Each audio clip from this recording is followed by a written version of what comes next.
Hi everyone. If you're new, welcome aboard. If you're a regular, welcome back. Where are you watching from and what time is it right now? Let me know in the comments. Now relax and enjoy the stories.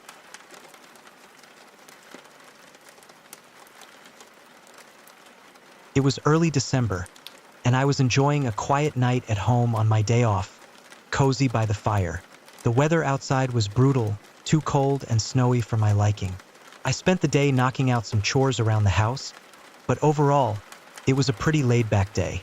The news was on in the background, warning of strong winds and the possibility of a blizzard starting that evening. By 5 p.m., I noticed the storm starting to pick up. I settled on the couch and switched to a different channel.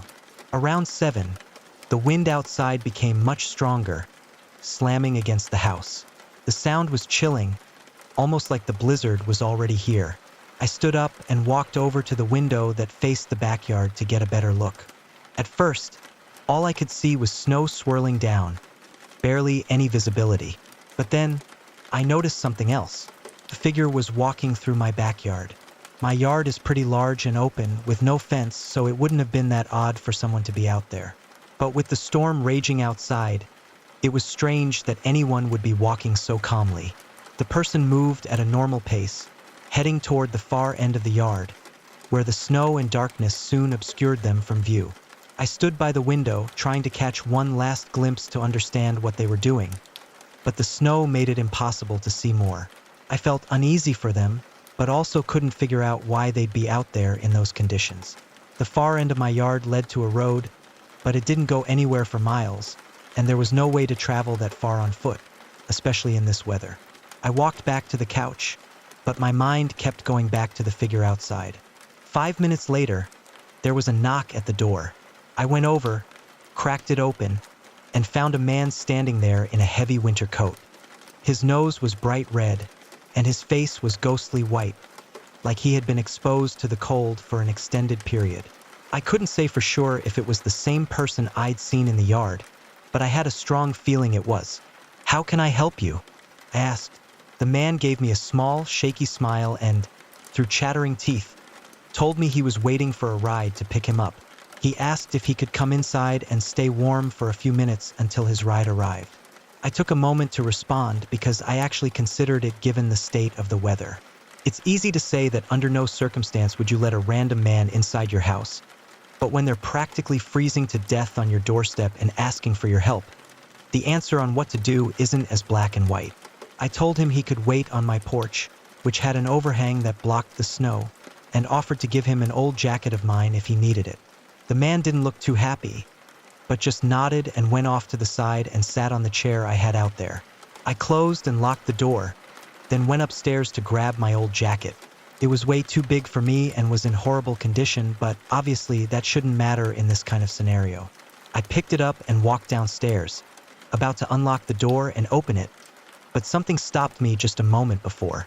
I don't know what it was, but it made me hesitate.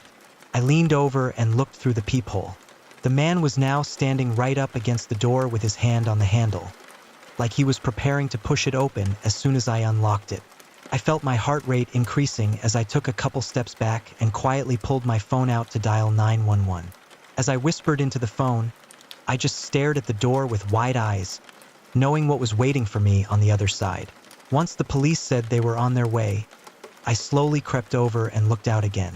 The man wasn't there, not on my porch or anywhere in my front yard. He was just gone, like he knew that I had called the police. Nothing else was found that night, and no signs of him ever showed up again. What he would have done if I had opened the door, I can't be sure of, but hopefully he never comes back.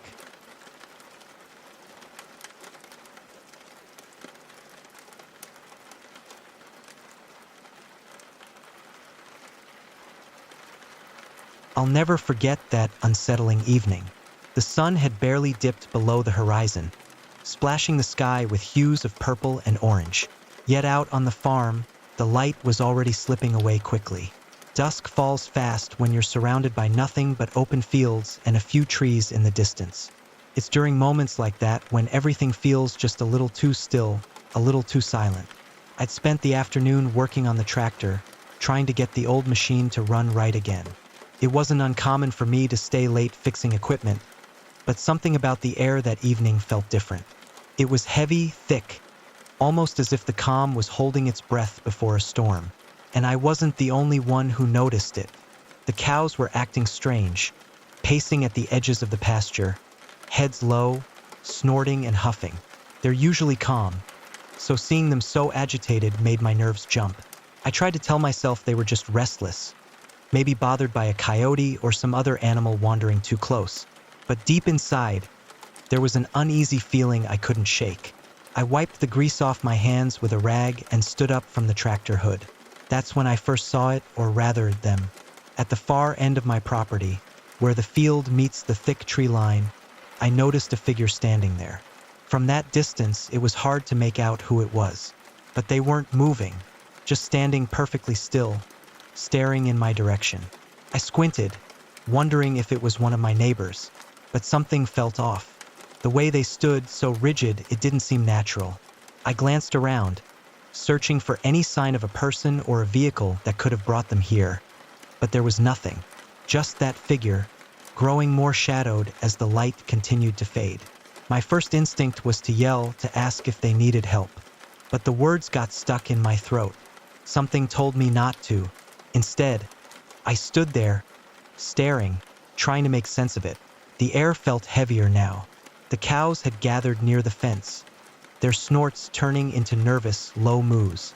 That's when the figure moved. It wasn't a normal step or a shift. It was more like a sudden jerk, like someone pulling a puppet on strings.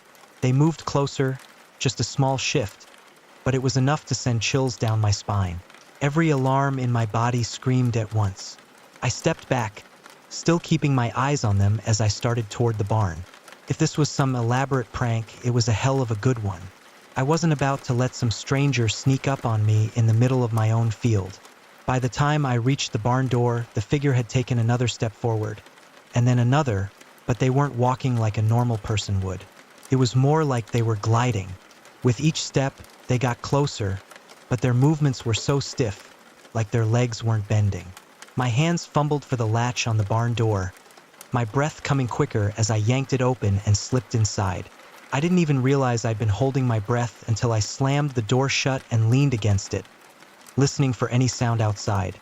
The barn was quiet, the only noise being the shuffling of the animals inside. But I couldn't shake the feeling that I was being watched. That figure was still out there. I knew it. Peering through a crack in the door, I scanned the field. At first, I didn't see anything, and I felt a small sense of relief. Maybe they had left, given up on whatever game they were playing. But then I spotted movement again. Only this time, there wasn't just one figure. There were three. My stomach dropped.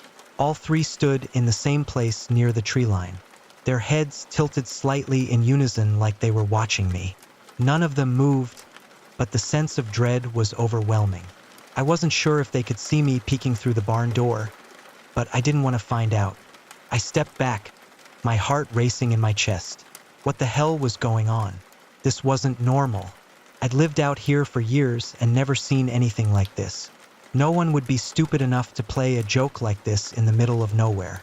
And besides, something about the way they stood, the unnatural stillness, wasn't human. I needed to get inside the house. The barn felt too open, too exposed. But between me and the safety of my home was a whole lot of empty field, and I'd have to cross right in front of those figures to make it there. For a moment, I considered calling someone, my neighbor, maybe, or even the police. But when I reached for my phone while it wasn't in my pocket, I must have left it on the tractor. My pulse quickened as I tried to think of a plan. I couldn't just sit there in the barn all night. I had to get inside, lock the doors, and figure out what the hell was happening. Taking a deep breath, I decided to make a run for it. If they were just standing there, maybe they wouldn't follow. I peeked through the crack again. The figures hadn't moved. They were still standing, heads tilted slightly, staring in my direction.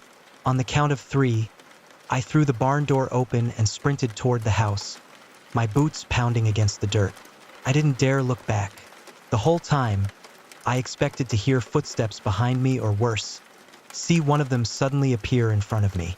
But there was nothing, just the sound of my breathing, ragged and panicked, and the distant mooing of the cows. I reached the porch, nearly tripping over the steps in my rush to get inside, slamming the door behind me. I locked it and backed away, trying to catch my breath. I glanced out the window, hoping, praying that the figures were gone. But they weren't. They were closer now, standing just at the edge of the field, their shapes barely visible in the dimming light. My heart raced as I stared at them, their heads still tilted, their bodies frozen in place. For a moment, it felt as if time had come to a standstill. The air felt thick with a sense of dread, like the world itself was holding its breath. Then one of them moved, not toward me, no. Instead, it slowly raised its arm and pointed directly at me. I stumbled away from the window, my hands trembling. This wasn't some joke. This wasn't anything I could rationalize. I didn't know who or what those figures were, but they weren't human. I could feel it in every fiber of my being. Turning away from the window, I grabbed the phone from the kitchen counter, my fingers unsteady as I dialed my neighbor's number. The phone rang and rang, but there was no answer. I tried again, but still nothing. Panic surged within me. I felt trapped, as if the very walls of my house were closing in. I couldn't stay here, not with whatever those things were out there. But I had no idea where to go, and stepping outside didn't feel like an option. For the next hour, I paced back and forth, checking the windows constantly. The figures never moved closer, but they didn't leave either. They just stood there, unmoving, staring, waiting. As time passed, the sky darkened, and the field was consumed by night. I couldn't see them anymore, but I could feel their presence lingering outside.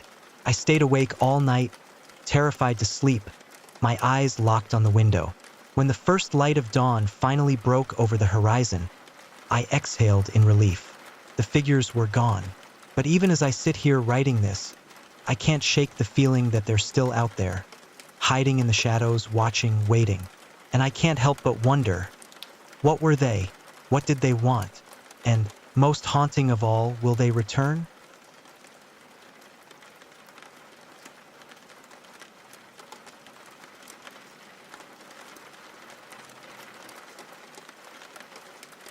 This happened 2 years ago, when I was still living in the same house with my 2 younger sisters and my father.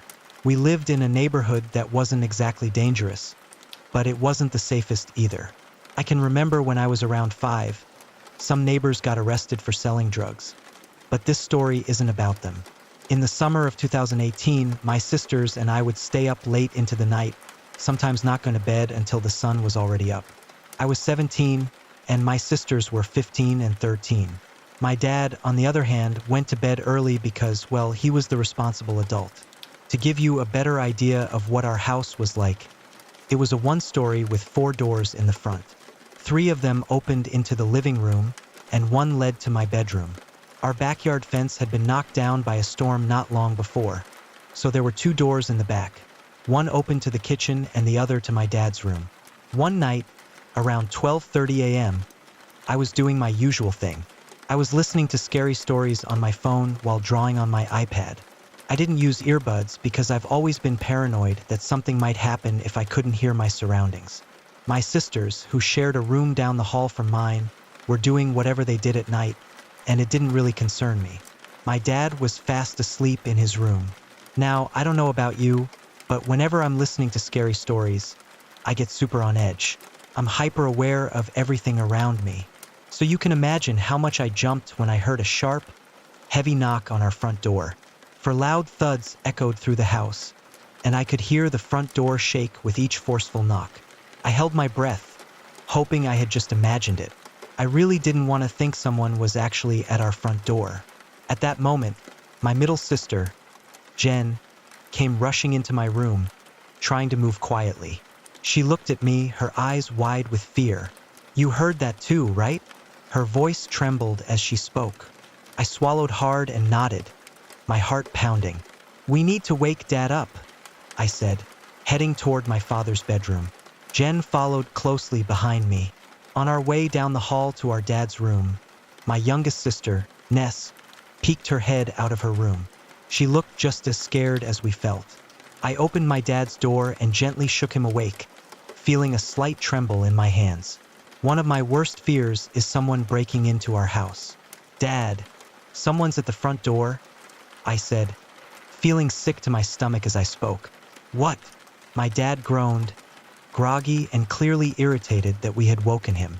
There's someone here, Jen whispered. I heard it, I added. Someone knocked on the door. My dad slowly got out of bed. He's used to us overreacting to situations, especially when it's just us girls, so he assumed we were jumping to conclusions this time too. I watched quietly as he made his way to the front door, my stomach in my throat. There's no one out there, he told us, looking unimpressed as he peered through the blinds. My heart sank a little. I started to second-guess myself, but I knew my sisters had heard it too, so I wasn't alone in this. We tried to convince him before he went back to bed, but he wasn't having it, too tired to really care about our fears. Feeling dejected and still scared, I ended up dragging my mattress off my bed and into my sister's room for the night. I grabbed a baseball bat and placed it next to the mattress. My overactive imagination had me convinced that whoever had knocked was out to hurt us, and I knew I'd have to protect my younger sisters if anything happened. The next day passed without incident. Though our dad dismissed us, my sisters and I knew what we had heard. He figured we were sleep-deprived or that a big bug had hit the door, which was a ridiculous explanation. It wasn't until 11 p.m. that night when my dad was lounging on the couch in the living room that we heard it again. The pounding, but this time it was much more forceful and came directly from the door behind my father. He jumped up with a loud, "What the?" and charged toward the front door. I had been standing in the living room when the pounding started, and my sisters rushed to stand by me after hearing my father yell. We were all shaken. My dad never yelled like that. I started to cry as I saw him rush toward the door to confront whoever was out there. I begged him not to go outside because I was afraid he might get hurt. He told us to call the cops, swearing as he realized that whoever had knocked was gone. My sisters immediately called the police, and they arrived fairly quickly. They spoke with my dad, saying there had been other complaints about similar incidents nearby and that they would try their best to find the person responsible. The police searched around our house but didn't find anyone, even checking the backyard, which was where I had been worried the person might be hiding. They assured us someone would patrol the neighborhood that night. After the officers left, my dad apologized for not believing us the night before. We told him it was fine and moved on. He locked all the doors and stayed up later than usual to keep watch. I still couldn't calm down, so I slept in my sister's room again that night. Over time, I eventually tried to put the whole situation behind me. A few months passed, but not without nightmares and sleep paralysis about what had happened. Most of my nightmares ended with someone breaking in and harming my sisters. Others ended much more violently. I had pushed the whole thing to the back of my mind, until one day, I came home from school and Ness ran up to me, practically buzzing with excitement. She couldn't wait to tell me that. Apparently, the cops had figured out who had been knocking on everyone's doors a month or so ago. It was an older man who lived a few houses down from us. They managed to get him to stop, and I'm not sure if they gave him a warning or what, but he was mentally unstable, and nobody had opened their doors for him. Ness then told me that the same man had been arrested earlier that day. I was shocked. He had only been knocking on people's doors in the middle of the night. I was relieved to hear he was in jail now and no longer lived in the neighborhood. I didn't do any more digging into his crimes other than confirming it for myself the day he was arrested. I'm also glad to say that after another recent incident where someone tried to break into our house, my dad installed a Ring doorbell, the one with a camera, which gave my sisters and me a bit of peace of mind. I really hope this man gets what he deserves, or at least gets the help he needs, if he truly is insane.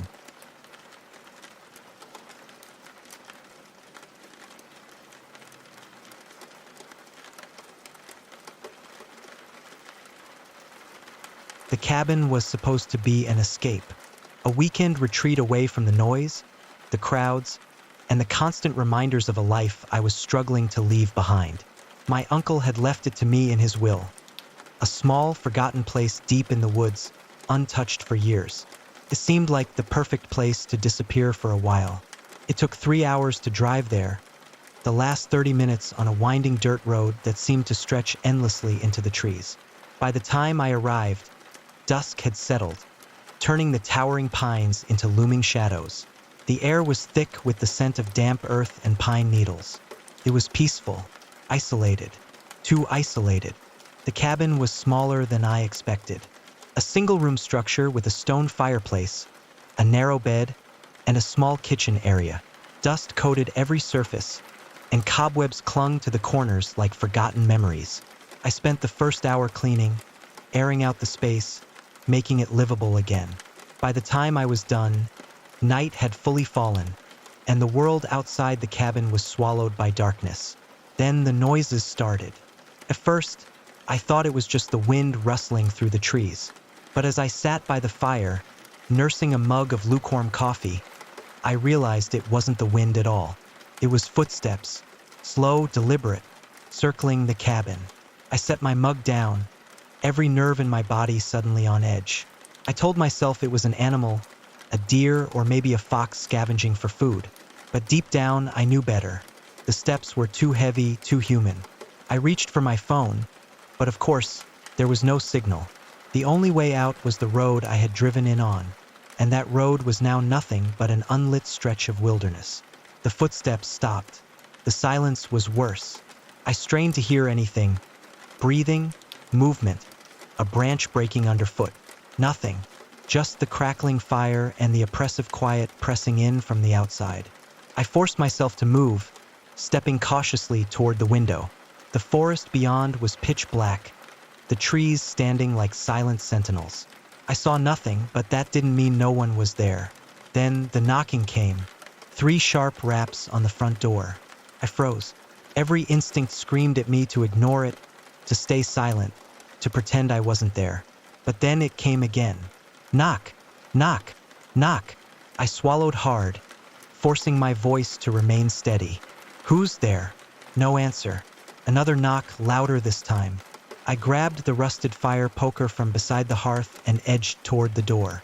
My pulse pounded against my ribs, my fingers tightening around the iron grip. I took a breath and yanked the door open. Nothing, just the dark woods stretching endlessly into the night. But the footprints were there, clear, deep impressions in the damp earth, leading up to my door, but not away from it.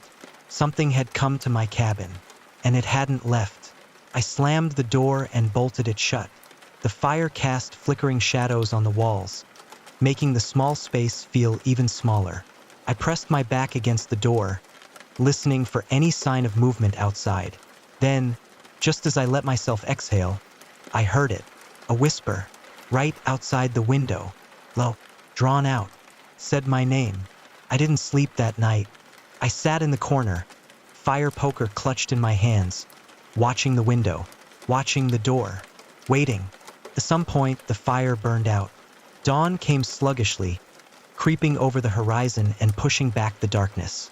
As soon as the first light touched the trees, I grabbed my bag and ran to my car, not stopping to pack or even check if the thing outside was still there. I didn't look back as I drove away, tires skidding on the dirt road. But as I reached the main highway, I glanced in the rearview mirror. A figure stood at the tree line, watching. For days, I couldn't shake the feeling that I was still being watched. I barely slept, jumping at every sound, every shadow moving outside my apartment window. My dreams were worse. Twisted images of the forest, the knocking, the whisper that called my name. Then, 3 nights later, at exactly 3:03 a.m., the knocking returned. Not on my apartment door, on my bedroom window, 3rd floor. I bolted upright, my breath catching in my throat.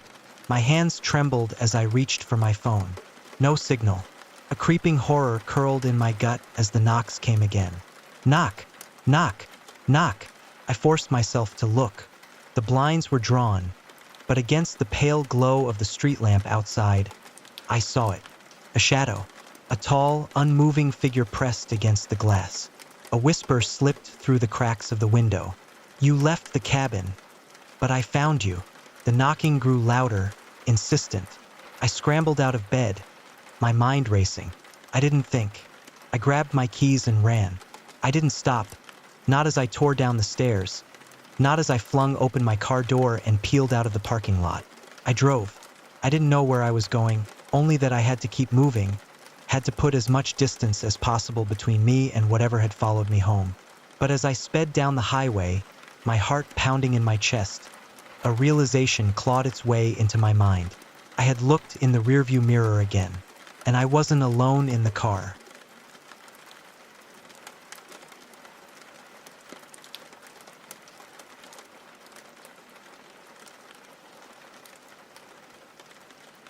It was a Tuesday evening when I received a text from a coworker asking if I wanted to join him for a night run. Since I have bad knees, I told him running wasn't an option, but I'd be up for a night hike instead. He was fine with that, and we agreed to meet at a campsite in a nearby canyon, then head up the road for a couple of miles.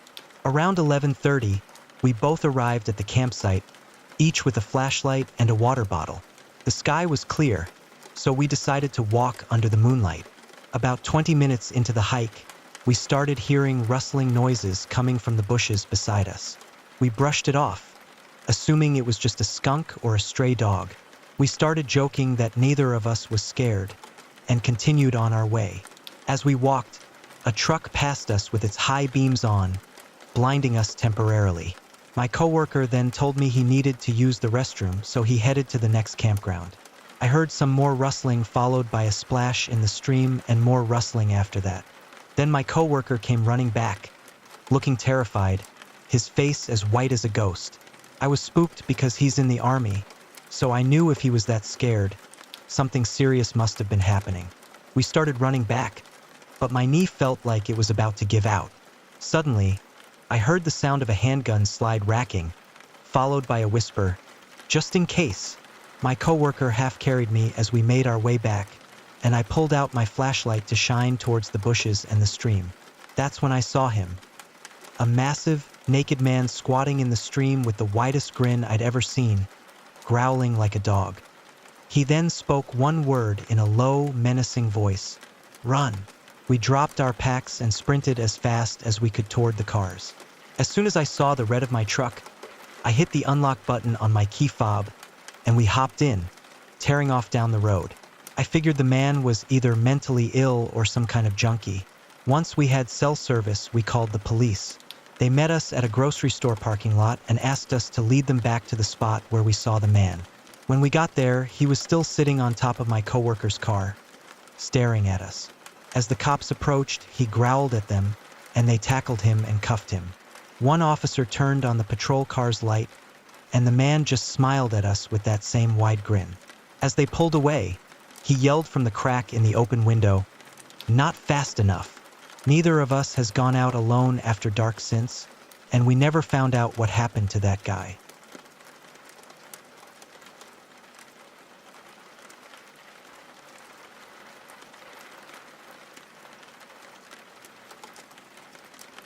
Every year as a kid, my family would go on big camping trips. I was always excited because we lived in Arizona, which was mostly desert, and we'd camp in Washington, where there were trees and grass. It was my favorite part, getting to see all the greenery and spending time with my cousins. Even though we only saw each other a couple of times a year, we were really close. My favorite cousin, who was more like a brother to me, was Luis. He was a year older than me, and when we were together, we were inseparable. After what happened on that camping trip, we became even closer. It took us both a while to understand what really went on and how bad it could have been. It started after we'd been there for 2 days. Most of our family was either swimming in the lake or sitting by the campfire chatting. Luis didn't like swimming, so we decided to play in the woods instead. We played a game of tag we called Bandit. We'd take turns being the cop, chasing the other person who was the bandit until we caught them. We'd play for hours, but in the woods, it was easy to run without knowing where you were going. We tried to stay within sight of each other, but when Luis started chasing me with a huge stick, my adrenaline kicked in, and I guess I just went into overdrive. I don't know how long I ran, but eventually, I ended up at an old, rundown trailer. Luis wasn't far behind, but I remember him dropping the stick and focusing on the trailer, which we both assumed was abandoned. We briefly discussed investigating it, but I'm not sure why, but we decided not to. Instead, we started walking back, but we quickly realized we weren't sure where we were. About 10 minutes into our walk, we saw a couple coming toward us, pushing a shopping cart full of stuff. The woman came up to us and was really nice while the man stayed back. She asked if we were lost, where we were from, and how old we were. I remember when we told her our ages. She glanced at the man and then back at us. She told us not to be scared and that she'd help us find our way back after they dropped off their stuff at their campsite. She even said we could make s'mores if we wanted. Luis and I were hesitant, but she seemed kind, and it was still daytime, so for some reason, that made everything seem less suspicious. In my 7-year-old mind, bad things only happened at night, so I thought we were safe. We walked with them for a while, following them back to their camp. While Luis and the woman were talking, I looked over at the shopping cart. It was filled with rusty metal objects, and everything looked old and worn. Nothing in bags, just random junk they'd found somewhere. I started to feel uncomfortable, and I could tell Luis did too. Every time I looked at the man, he was staring at me with a blank expression, never smiling. Even after 18 years, I still remember how creepy he looked. We walked a bit farther until the trailer came into view again, and the woman grabbed our hands, asking if we were excited about the s'mores. Suddenly, I heard Luis's name and then mine. We all stopped for a moment, and the lady squeezed my hand tighter. She asked the man something like what they should do, but I don't remember his response. The woman started turning us toward the trailer while holding our hands even tighter. Then she started walking faster. I looked back and saw my sister through the trees. Without thinking, I yelled her name, and the lady immediately let go of my hand. Luis and I ran to my sister as she came toward us. She called out that she'd found us. My mom and dad thanked the couple, who told them an elaborate story about how they'd been trying to find us for a while, saying we were such sweet boys. I remember my parents invited them over for burgers, but thankfully, they declined. I think because the lady had been so nice and because we were found safe, my parents didn't think much of it. However, I remember my dad and uncle talking about how creepy the guy seemed. Luis and I ended up telling my sister about the couple being weird, but I don't think she understood. It wasn't until Luis and I were older that we truly understood what could have happened. We talked about it again in detail, and we both came to the conclusion that the couple, judging by the state of their belongings, were probably tight on money and might have been planning to sell us or worse. For years, I kept this from my parents because I was supposed to be the strong one in the family. Thinking back on it makes me feel disgusted and violated. Luis felt embarrassed, too, since he was older and thought he should have been able to protect me. We eventually told our parents a few years ago, but I wish we had spoken up right away. Maybe something could have been done. Now, I never let my kids out of my sight, and I always remind them that they can tell me anything without fear of judgment, especially my son.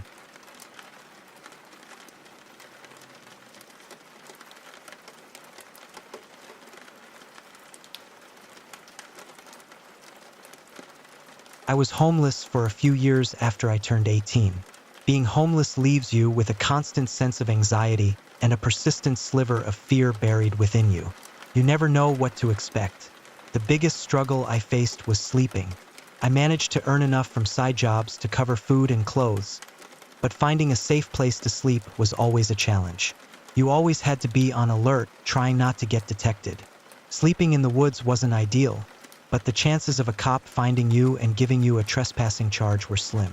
I spent a lot of time moving around, finding unconventional and uncomfortable places to rest, until I came across an abandoned church on a side road. The church was in surprisingly good condition and hidden enough that the odds of getting caught were low.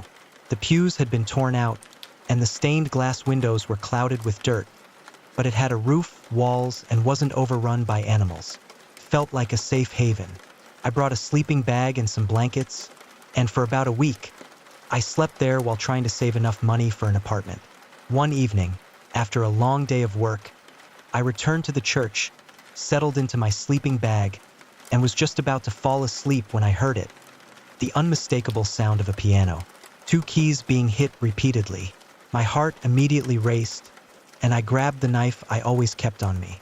I hadn't even known there was a piano in the church. With the knife in hand, I slowly stood up and started packing my things. I was getting out of there. As I slung my backpack over my shoulder, the piano sound abruptly stopped, replaced by the sound of a door creaking open. I froze, staring at the altar, where the noise was coming from. It was dark, and I didn't want to turn on the flashlight on my phone. I stood still, my breath heavy, trying to let my eyes adjust to the darkness. The door behind the altar was swinging open on its own. When I first found the church, I had tried opening it, but it was locked, and I didn't want to force it. Now it was swinging open by itself, and beyond it was an even deeper darkness than what I was in. I turned toward the main doors, deciding it was time to leave before things got worse. Just as I turned, the sound of the door creaking open was replaced by a violent slam. A plank of wood suddenly fell from the rafters above me and crashed loudly to the floor, just a few feet away. A groan, like a machine grinding to a halt mixed with a man in pain, came from behind me, from the door that had just slammed open. It sent a chill up my spine. I bolted out of the church, running up the road as fast as I could. When I glanced over my shoulder, I saw the front door slowly shut on its own. I never went back. My story may not be the most thrilling or paranormal tale, and it doesn't end with me encountering a ghost or anything like that, but it's real.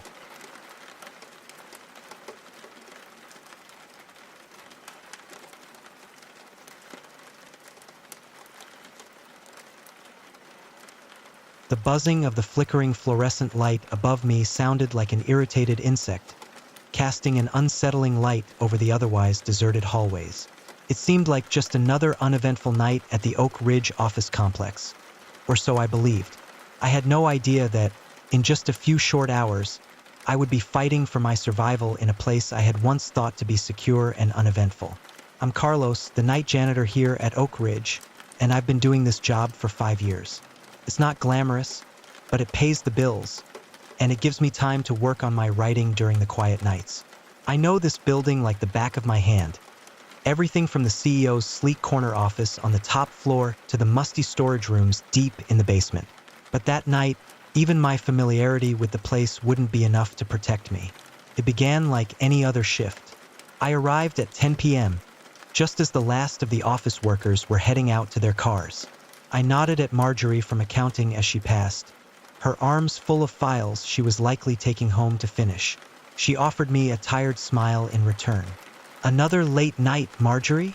I asked, holding the door for her. "You know how it is during tax season, Carlos," she sighed. "See you tomorrow." If only I knew that those would be the last words we'd exchange. I began my rounds on the top floor, working my way down. Vacuum the carpets, empty the trash, wipe down the surfaces. It was repetitive work that left my mind free to wander. I was lost in thought, plotting out my latest story, when I heard it. A crash, followed by muffled swearing. I froze. My hand still gripped the vacuum's handle, and the noise had come from downstairs, maybe the third or fourth floor.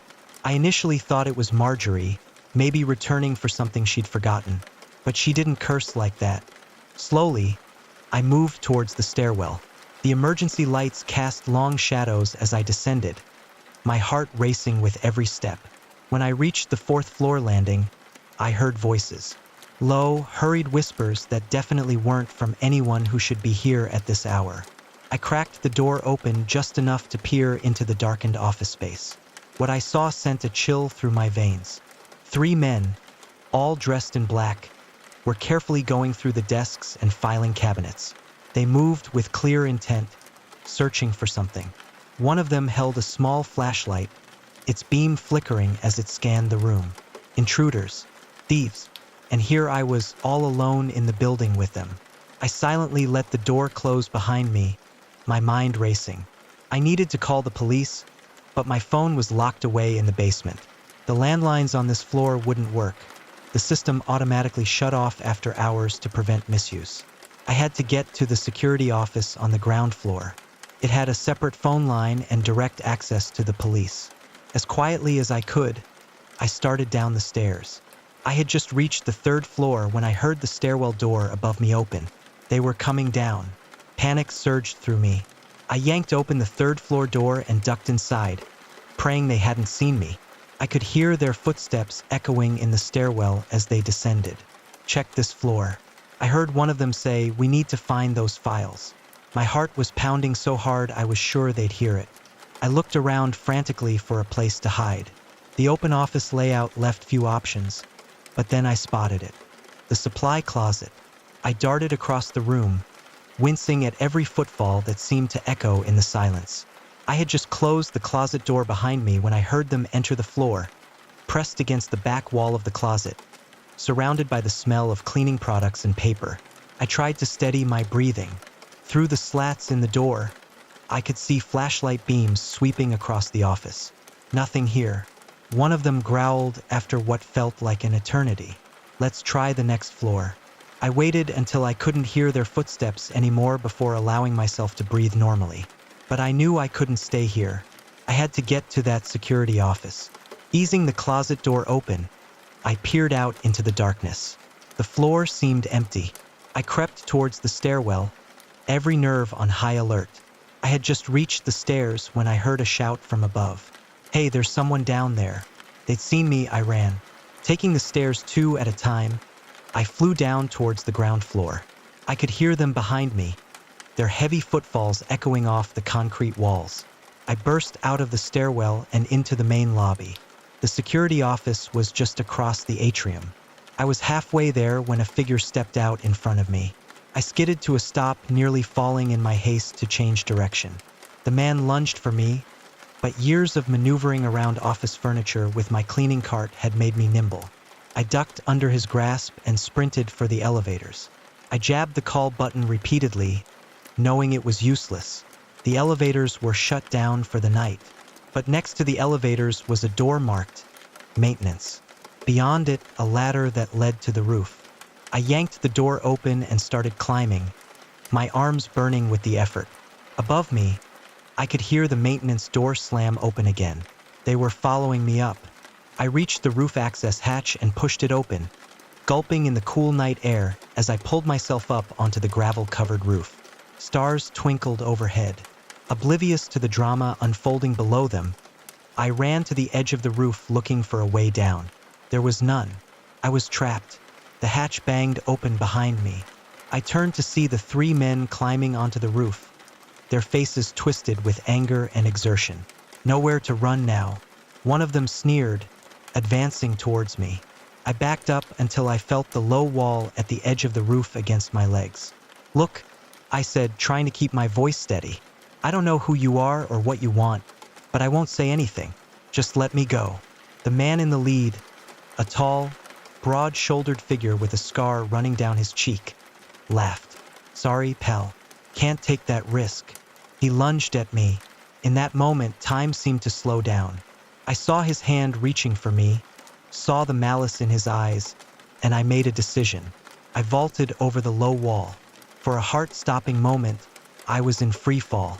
Then my feet hit something solid, the window washing platform, left in place by the crew earlier that day. I heard shouts of surprise from above as I frantically worked the controls. The platform lurched into motion, slowly descending the side of the building, but I wasn't safe yet. I could see one of the men leaning over the edge of the roof, taking aim with what looked like a gun. I pressed myself against the side of the building as the first shot pinged off the metal platform. The second shot shattered one of the support cables. The platform tipped dangerously, and I had to grab onto the railing to keep from falling. I was still 4 stories up, too high to jump. That's when I saw it. A window left open on the 3rd floor. It was a long shot, but it was my only chance. As the platform swung wildly, I timed my move. 1 second, 2, 3, I leapt. For a moment, I thought I'd miscalculated. Then my hands caught the windowsill. Pain shot through my arms as I hauled myself inside, collapsing onto the floor of an empty office. I didn't allow myself a moment to rest. I could hear commotion in the stairwell. They were coming down after me. I ran for the elevators. They were still powered down, but there was an emergency phone inside. I wrenched open the doors and grabbed the phone. 911, what's your emergency? I've never been so glad to hear those words in my life. The next few minutes were a blur. I stayed on the phone with the dispatcher, hidden in the elevator, until I heard the beautiful sound of police sirens approaching. The thieves were caught trying to escape the building. It turned out they were after sensitive client information. Details that could have destroyed lives if it had ended up in the wrong hands. Sitting in the back of an ambulance with a shock blanket draped over my shoulders, I watched as the men were escorted away in handcuffs. One of them, the panicked leader, locked eyes with me as he was shoved into a police car. The look he gave me sent an icy shiver down my spine. I gave my statement to the officers, then went home to find my wife anxiously waiting and my kids sound asleep.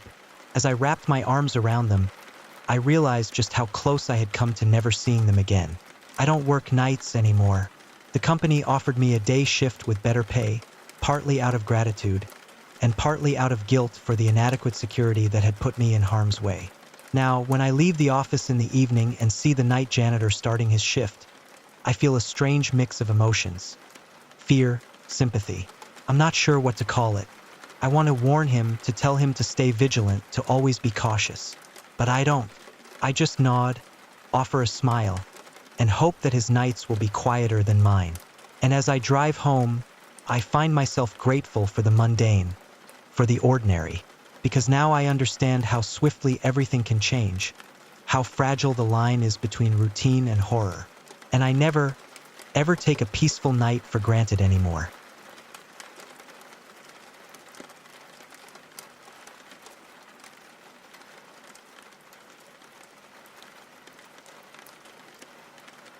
Last year, I moved into a new house far from the city. My new job was work from home, so there was no need to live in a crowded and expensive city anymore. For the first few months, I was enjoying everything about the place, especially the peace and solitude, being so far away from other people. But one regular weekday afternoon, I got a knock at my door. It was actually the first time anyone had come up to my door since I moved in, so it caught me off guard. I went to the door and opened it to find a tall, middle-aged man standing there. "How can I help you?" I smiled, thinking he was probably a neighbor from down the street. But strangely, the first thing he did was lean to the side and look past me into my house. It was like he was trying to see if anyone else was home. His odd behavior made me uncomfortable, so I quickly pulled the door in and blocked his view with my body. Before I could say anything, he turned around and walked away from the door. I stood there, watching as he walked all the way down my driveway, then continued down the street, where he got into a parked car and drove off. Without a doubt, that was the strangest encounter I'd had with someone up until that point. I had no idea how to process it. That night, I stayed home for dinner just to make sure he didn't come back. I debated calling the police, but I thought it would sound silly to report something as minor as a man showing up at my door and leaving. Around 9 p.m., I turned on the TV, trying to relax before heading to bed. While I was on the couch, I heard voices outside. I quickly muted the TV and listened. The voices were muffled, but I could make out at least two people talking somewhere in the back of my yard. I ran to the back window, pulled the blinds open, and looked outside. In the distance, I saw two figures walking across my backyard. One of them was holding a long tool or object, but the other was harder to make out. They walked between the trees in my yard until they reached the side of the house. I rushed to the side window trying to see where they went, but I lost sight of them. They had stopped talking. I checked all the windows but still couldn't see or hear anything. Then, a loud knock at my front door made me jump, sending chills through my body. I walked cautiously to the door, trying not to make a sound, and peeked through the peephole. One man was standing there, dressed in dark clothing, wearing a hat that covered his eyes. He had to be one of the men I had just seen, but where was the other? "What do you want?" I shouted, hoping to scare them off or at least let them know I was aware of their presence. The man stayed on the doorstep and looked over at the side of my house, then looked back at the door. After a few seconds, the lack of response started to terrify me. I went back to the living room to get my phone and call the police, but was interrupted by a loud smashing sound, followed by another and another. I looked across the hall and saw a man hitting a shovel against the back door. He saw me and looked at me for a second, then ran away. I was so scared. I hesitated on whether to call the police or try to find somewhere to hide. The best answer was obviously to do both, but my thoughts were interrupted again when I heard the side window getting hit. I got my phone and dialed 911, while the man continued to hit the window over and over. But just as the police picked up the phone, everything went quiet, and it stayed quiet until the police came. When they pulled in, I was surprised by a sudden commotion outside. It turned out to be the man at the door who had chosen not to leave. And after a closer look, it was the same man who'd come by earlier that day. Strangely, when the police detained him, he refused to say anything about the other man that was with him. He denied everything over and over, even though there were clear cracks and dents in the doors and windows. It was frustrating to listen to, and even weeks later, the man still refused to detail why he had come by my house twice that day, or who the other man was. Everything remains so unanswered that it still creeps me out to this day. Why was the man trying to break in so bad? And what purpose did the man at my doorstep serve to aid in the break-in? I moved away in the following months, and I've since only been hoping that it wasn't me they were after or are still after.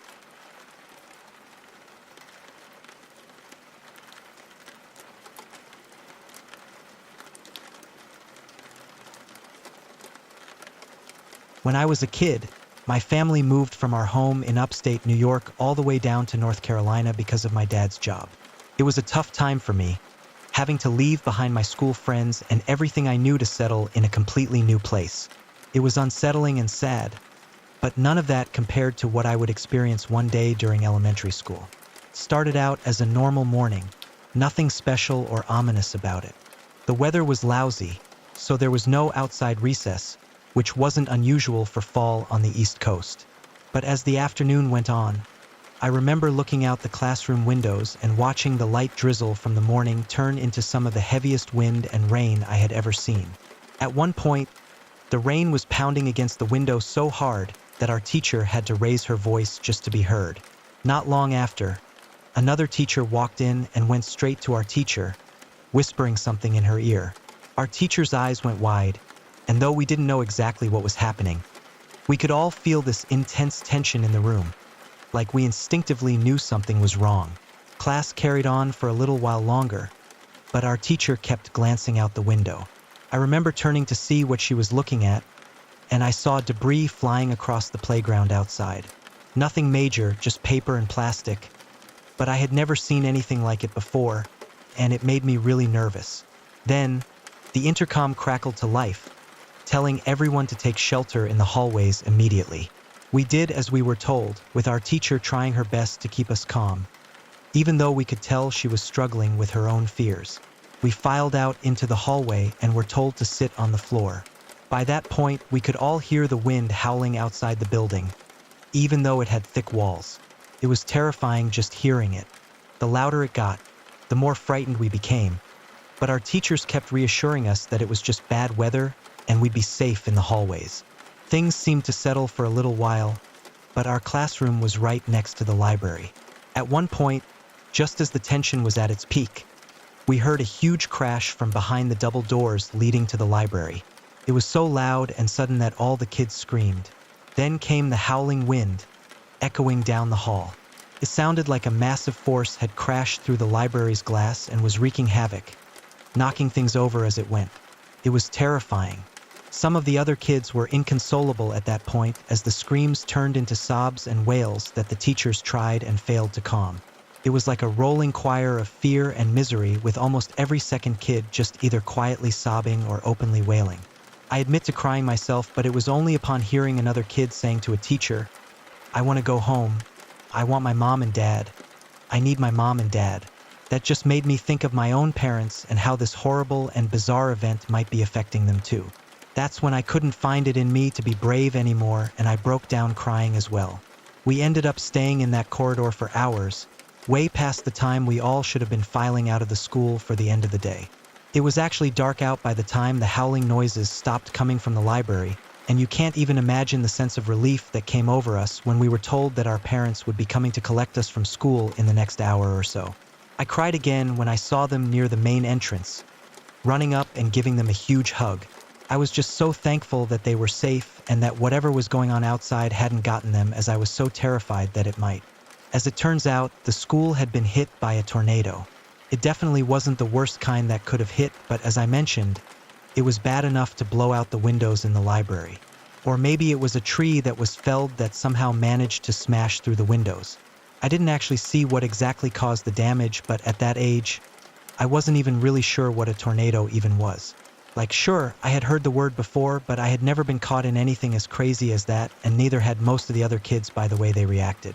It was without a doubt the single most pant-wettingly scary thing that ever happened to me during my entire childhood, let alone during my time in elementary school. And since then, I have had a profound respect for how awesomely powerful the forces of nature can be and how they are not to be taken lightly. I know this isn't as gripping or terrifying a story as some of the school lockdown ones I read from time to time, but for all of us in school that day, it was like a nightmare come to life.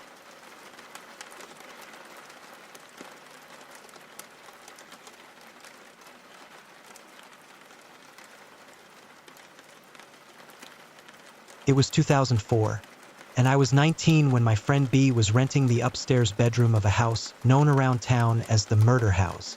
The story went that back in 1987, a man was shot inside the house. He managed to stumble outside and bang on the neighbor's door, leaving a blood smear and a trail of blood behind him. But no one answered, and he was dragged back into the house by two men. They took him to the basement, shot him in the head, and dismembered his body. His remains were then dumped in a nearby reservoir. That was the town's dark secret. B had been living there for a few months, and I'd often drop by after work. I was delivering pizzas at the time, so I always had cash from tips, and we'd usually hang out, try to get some beer, and do what 19-year-olds do. Truthfully, we didn't do much partying, though. Usually we just hung out, put some music on, and played cards. Hard partying, right? But even though we didn't buy into the haunted house stories, there was one thing that was always off. No one, except the owner, went into the basement. It wasn't a rule, really, it was more of an unspoken thing. We could have done whatever we wanted, but the basement was just a no-go. One summer night in June, we were hanging out at our friend Todd's house. He was older, a pretty cool guy, and didn't mind having a bunch of teenagers around. He liked the party scene, so we were all there, me, B, a girl named AJ, and C. The thing was, we were all broke, and Todd had some older friends over that we weren't exactly in the mood to hang out with. So B suggested we head back to her place and figure out what to do for the night. Maya and C took BA's car, and I drove my beat-up old Toyota pickup, which always smelled like Pizza Hut. BA's house was only a few blocks away, so we got there quickly, went upstairs to her room, and settled in. This was back in 2004, so not everyone had cell phones yet, only AJ did. We were trying to figure out who to call to salvage the night, but no luck. I put a CD in, and we ended up breaking out the old deck of cards. It was just the four of us in the house, but the owner's dog was in the room next to us. He wasn't home much at night, and his room had a window that overlooked the front yard and the street. We hadn't even gotten through the first round of cards when we heard footsteps on the stairs. "Must be Frank coming home," B said casually. We didn't think much of it until we heard the front door open and close, followed by more footsteps on the stairs. We all exchanged glances, then checked the window, but there was nothing out of the ordinary. Still, Frank's car wasn't in the driveway. We heard the footsteps again, this time for the third time, and B and I had finally had enough. We decided to confront whoever was trespassing. At 19, I was still in pretty good shape from my high school football days, and B, though never an athlete, was in similar shape. We figured we could handle ourselves if it came down to a fight, but honestly, most people would back off when faced with the right attitude. It was around midnight when we made our move. AJ and C stayed in the room while B and I headed down the stairs, ready to kick out whoever was wandering around. We didn't see anyone and everything looked normal. We went outside and sat on the porch, still on alert, but nothing seemed out of place. The street had its usual flow of traffic, and for a moment, I thought we were overreacting. But then I started to feel it, like something was off. I noticed shadows in the front yard, moving quickly. At first, I tried to dismiss it as fatigue or my eyes playing tricks, but then B spoke up. "Are you seeing that?" she asked. I nodded. "Yeah, you're seeing it too?" I went into the yard and looked up at Frank's bedroom window. A lamp was on, casting just enough light to see the door and the dresser. I stared at it for a moment, and that's when I saw it. "Dude, there's something in the bedroom," I said, trying to sound casual. "B, still on the porch, replied, "It's just the dog." "No," I said, shaking my head. "That's not a dog." The black figure came fully into view in the window, and it looked wrong. It wasn't solid, but it wasn't translucent either. It looked like it was made of liquid, like oil. It moved slowly from the window to the dresser to the door and then just disappeared. "What the fuck are you talking about?" Bea asked from the porch, confused. "I don't know, man," I said. "I don't know what it was, but I'm not sure if I even saw anything. It could have just been my eyes playing tricks on me." I walked back up the steps onto the porch, trying to shake off the weird feeling, and noticed an old mirror by the door. I remembered hearing stories about people using mirrors to see ghosts, so I figured, why not give it a try? Bea had gone into the yard by now, trying to see what I had seen in the bedroom. I stared into the mirror for a few minutes, trying to make sense of what I was seeing when suddenly, a black, oily ball floated down one of the pillars behind me. "Dude, there's something floating," I said, my voice shaky. "It looks like a little ball of..." Before I could finish, the ball vanished from the mirror's view and reappeared behind me. But this time, it was huge, black, translucent, and oily, creeping up behind my reflection. I couldn't see the yard or Bea anymore. All I could see was me, the porch, and that thing moving closer. Then, I felt it, cold fingers like ice, digging into my shoulders and pulling me backwards. It's a sensation that's almost impossible to describe, but every time I think about it, I can still kind of feel it. I jerked away from the mirror, gasping, and blurted out, "Something just went through me. That black thing." It grabbed me, and it pulled me backwards. I was done. I was out of there. Bea, clearly freaked out too, agreed, so we made a run for it, heading straight to the gas station down the street. We used the payphone to call AJ and told her to grab my keys and anything else important from the house and just get the hell out. AJ sounded confused when she answered, asking, "Where are you guys? We heard you walk up the stairs, but you never came inside." "I'll explain later," I said, trying to steady my breathing. "Just grab my keys, CDs, and meet us outside." Once we were back at the cars, I told AJ and see what had happened and what I saw. I'm not sure if they believed me, but honestly, I didn't care. All I knew was that I was terrified. After that night, I never went back to that house and Bea moved out shortly after. If you're curious, you can find news stories about the boys' murder house on YouTube. Thanks for listening.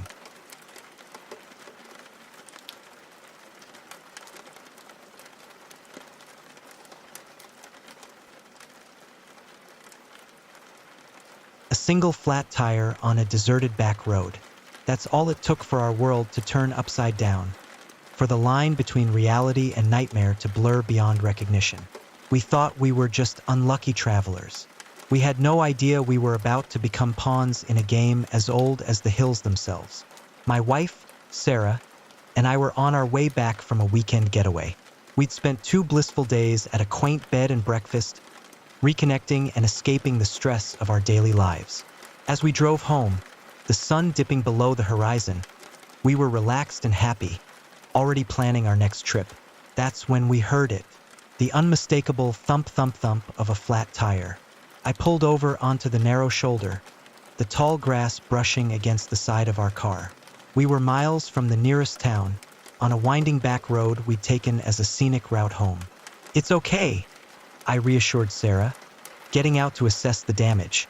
"I'll have us back on the road in no time." But as I opened the trunk to get the spare, a sinking feeling settled in. Our luck had truly run out. The spare was flat too, the result of neglect and overconfidence. We were stranded. I pulled out my phone, hoping to call for help, but there was no signal. Of course, why would anything go right at this point? "We'll just have to wait for someone to drive by," I said, trying to sound more confident than I felt. "Someone's bound to come along eventually." Sarah nodded, but I could see the worry in her eyes. The road was deserted, and the encroaching darkness made the surrounding woods seem ominous and forbidding. As we stood there, debating our options, I noticed something strange. Carved into the trunk of a nearby tree was a symbol, a crude circle with a line through it. I wouldn't have thought much of it, except I suddenly realized I'd seen the same symbol a few miles back, spray painted on an old barn. "Hey, Sarah," I called out. "Come look at this." She walked over, her brow furrowing as she examined the carving. "Weird," she muttered. "Do you think it means something?" Before I could answer, we heard the sound of an approaching vehicle. Relief washed over me as headlights appeared around the bend. It was an old pickup truck, slowing down as it neared us. The driver, an older man with a weathered face and a worn baseball cap, rolled down his window. "You folks having some trouble?" he asked, his voice gruff but not unkind. I explained our situation, and he nodded sympathetically. "Tell you what," he said, "I've got a pump in the back. Let me see if I can get that spare inflated for you." As he worked on the tire, making small talk about the weather and the tricky nature of these back roads, I couldn't shake a growing sense of unease. Something about this whole situation felt off, but I couldn't put my finger on why. That's when I noticed it. Another of those strange symbols, this time painted on the side of the man's truck. It was partially obscured by mud, but unmistakably the same design. I was about to mention it to Sarah when I heard the sound of another vehicle approaching. And another, and another. Within minutes, we were surrounded by a half-dozen cars and trucks, all having appeared as if from nowhere. The drivers got out, forming a loose circle around us. They were a mixed group, men and women, young and old, but they all had the same blank expression, the same unsettling stillness. The old man straightened up from his work on the tire, a smile spreading across his face that didn't reach his eyes. "Well now," he said, his voice taking on a strange sing-song quality. "Looks like we've got ourselves some visitors."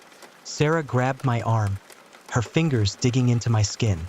"John," she whispered, "we need to leave now." But there was nowhere to go. We were hemmed in on all sides, the circle of silent observers slowly closing in around us. "What's going on?" I demanded, trying to keep the fear out of my voice. "What do you want from us?" The old man chuckled, a sound devoid of any real mirth. "Want? Oh, we don't want anything from you. You're the ones who came to us, remember? You're the ones who saw the signs." "Signs?" Sarah asked, her voice trembling. "You mean those symbols?" A murmur ran through the crowd, and I saw several of them nod approvingly. "Smart girl," the old man said. "Yes, the symbols. Markers for those who know how to look. Invitations, you might say." "Invitations to what?" I asked, though a part of me didn't want to know the answer. The old man's smile widened, revealing teeth that seemed too sharp, too numerous. "To the gathering, of course, to the harvest." As he spoke those words, the air around us seemed to change. The temperature dropped, and a mist began to rise from the ground, swirling around our feet. The people surrounding us started to chant, a low, rhythmic sound that seemed to vibrate in my bones. I looked at Sarah, saw the terror in her eyes that must have mirrored my own. This couldn't be happening. This had to be some kind of sick joke or a hallucination. But the chill in the air, the growing pressure in my head, it all felt terrifyingly real. "Please," I said, hating the pleading tone in my voice, "we don't want any trouble. Just let us go and we'll forget this ever happened." The old man laughed, and this time the others joined in. It was a horrible sound, more akin to the cawing of crows than human laughter. "Oh, my boy," he said, shaking his head as if I'd said something terribly naive. "And it's far too late for that. You've been chosen. The old ones are hungry, and you've wandered right into their feeding grounds." As he spoke, I began to notice changes in the people around us. Their features seemed to blur and shift, becoming less human with each passing second. Limbs elongated, fingers stretching into claws, and their faces, their faces began to melt away, leaving smooth, blank expanses of skin. Sarah screamed, the sound piercing through the chanting. I grabbed her hand and made a desperate lunge for the gap between two of the creatures, hoping against hope that we could break through their circle. For a moment, I thought we'd made it. We burst through the line, our feet pounding against the asphalt as we ran blindly into the night. But then I heard it, the sound of pursuit, not the heavy footfalls I expected, but a sort of slithering, squelching noise that turned my stomach. We ran until our lungs burned, until the taste of blood filled my mouth. But no matter how fast we went, the sounds behind us never faded. If anything, they grew closer. Just as I thought we couldn't go on, I saw lights ahead, a gas station, its fluorescent glow a beacon of hope in the darkness. We stumbled toward it, gasping for breath.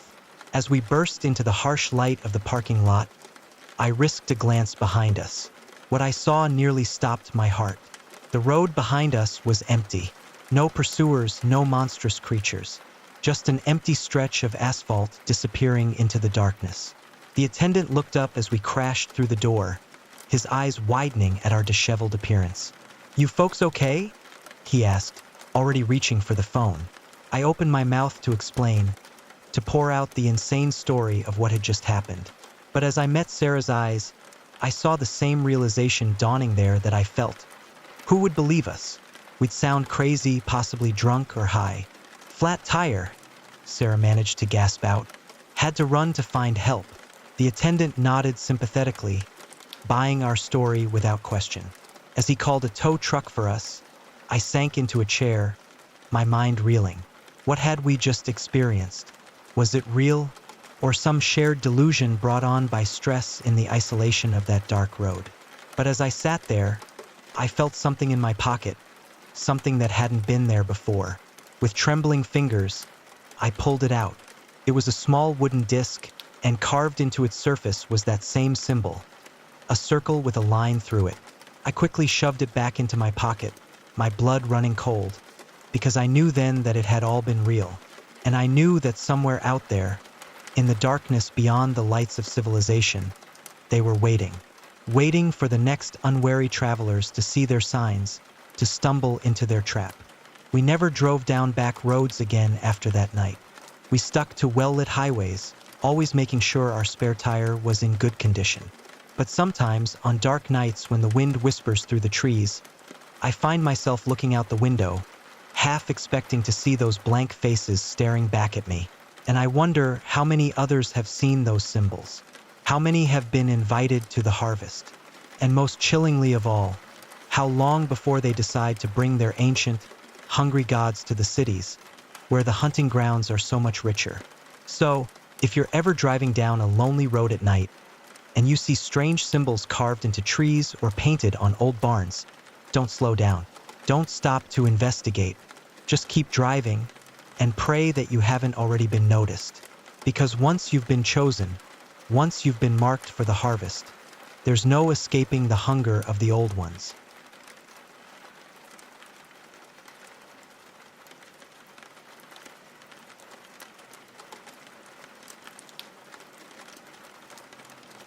About a year ago, I worked at a local credit union as a call center rep.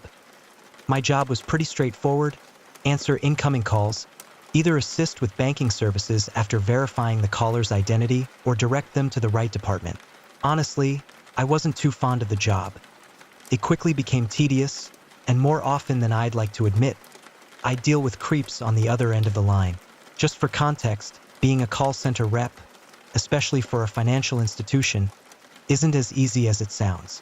You're expected to identify people perfectly every time through a series of specific questions, and you handle around 80 to 100 calls a day. You're supposed to know the answer to almost anything with minimal support from management or other departments, even when the question isn't related to your department at all. Plus, you often deal with requests that could jeopardize accounts, so you've got to be on your toes for every single call. Also, the call center I worked at wasn't accessible to the public. You needed a special badge to get in or out of the building, and there were several secure entry points. Anyway, on a particular winter day, I had a shift from 11 a.m. to 7:45 p.m. It was long and exhausting, especially since most calls came in during those hours. The lucky ones finished their shift around 4:30 p.m., just as the calls were starting to ramp up. I made it through the day, handling the usual annoying calls and some stressful wire transfers without too much trouble. It was 7:25 p.m. when I was about to finish my shift. I was getting ready to log off and signal that I was done for the night when my phone rang. I rolled my eyes and picked it up reluctantly. The moment I hit the green answer button, I immediately regretted it. It should have just gone to the answering service. On the other end, I was met with the sound of heavy breathing. I could hear my pre-recorded greeting through the headset. Hello? Thank you for calling the contact center. This is Britt. With whom do I have the pleasure of speaking with today? As soon as the greeting ended, the man fired off a series of questions. At first, they were typical banking inquiries. How much is in my checking account? Did a certain bill come out today? Is my payroll scheduled to come in on Friday? I answered all of these questions quickly and politely, but then the questions started to take a strange turn. He asked about the interest rate on my checking account. If you know anything about finance, you know that the interest you earn on a checking account is minimal, barely anything, if at all. It's not a question I'd ever been asked, even after a year of working there. I hesitated for a moment but gave him the answer. There was a long pause, and then his next questions still haunt me to this day. I have no idea why he would need to know the things he asked. What's the temperature right now? He asked. Outside. I responded. No, the temperature of the room you're in right now. I wasn't sure how to answer, so I said, standard room temperature? He made an annoyed sound and asked another invasive question. Where are you located? Are you located on? He named the exact street the call center was on. At that point, I was definitely starting to get a little freaked out. I'm a paranoid person by nature, but these questions just didn't sit right. I tried to calm myself, telling myself maybe he was just multitasking or possibly even under the influence. My paranoid mind tried to throw him off the scent. Yeah, that's where the call center is located, but it's not accessible to the public. If you'd like, I can direct you to the closest branch to your location based on your address. He ignored my response and asked, what time do your employees leave the building? I answered, we stop taking calls around 7:30 p.m., but I can't actually tell you what time employees leave. Sorry. He disregarded my answer and started asking rapid-fire, invasive questions. How tall are you? How old are you? What's your last name? I froze for a second before starting to say, I can't give that information for security purposes. But before I could finish my sentence, the call was disconnected. I remember shutting down my system and telling my cubicle neighbor about the call. I explained that it just felt off, but my coworker brushed it off as just another weird call. We laughed it off, but I couldn't shake the panic that had settled in. I had trouble catching my breath. Since we were required to stay an extra 15 minutes to help close the shop, I used that time to head to the restroom and try to calm down, though I still didn't feel at ease. When I returned to my desk to grab my things and leave, my parking lot buddy was waiting for me. Thankfully, we had a buddy system in place since it was pitch black outside and our job only had one dim lamppost lighting up the parking lot. My coworker and I headed for the door, but between our area and the outside, there were 5 secure doors. It might seem excessive, but financial institutions are required to be extra secure, especially the call center where everything is stored. That's also why the public wasn't allowed inside. I was just about to swipe my badge at the last door when one of my supervisors came running up behind us and slammed into me. Startled, my coworker asked him what he was doing. The supervisor blocked the door with his body, preventing us from leaving. With frantic eyes, he said, "Do not leave. We just got a call from the police. There's a man in tattered clothes walking around the building with a knife, looking into the windows. I've got them on the line, and they'll tell me when it's safe." I don't remember saying much after that, but I remember telling my coworker, I knew something just didn't feel right. We waited for about 45 minutes before the police gave the all clear. The suspect was taken into custody, and on my way to my car, I walked by the police car holding him. The windows weren't tinted, and I could clearly see him through the glass. I don't think I'll ever forget the look on his face as I passed him. He gave me the creepiest grin. His eyes were completely lifeless, and it was as if his mouth was trying to make up for the emptiness in his gaze. Just thinking about it still gives me chills. The next day, I spoke to the manager who had stopped us from leaving the night before, and he told me that the man had been arrested with the intent to kidnap. Apparently, when the police looked into his background, they learned that he blamed the bank for repossessing his car and house, and his wife had left him because of it. He was charged with intent to kidnap after the police found some disturbing items on him. In the trunk of his car, parked in the back lot of the call center, were 3 bundles of rope, a box of medical-grade gloves, a hacksaw, and duct tape. He was also carrying a 6-inch knife when he was arrested. Looking back, I don't think he was targeting me specifically, but it sounds like he was planning to take any call center employee as a hostage and who knows what else. Immediately after I found out, I reported the strange phone call to my management, the risk mitigation department, and the security team. Unfortunately, my company didn't take the call seriously. I don't think they even investigated it. Despite that, I have this strong feeling in my gut that my phone call and the situation were connected. I often wonder what would have happened if the police hadn't been tipped off about this guy wandering the building with all those disturbing items in his possession. There are still so many unanswered questions, but I'll never forget that horrible gut feeling I had that day. It's important to listen to those instincts, no matter how ridiculous they might seem at the time.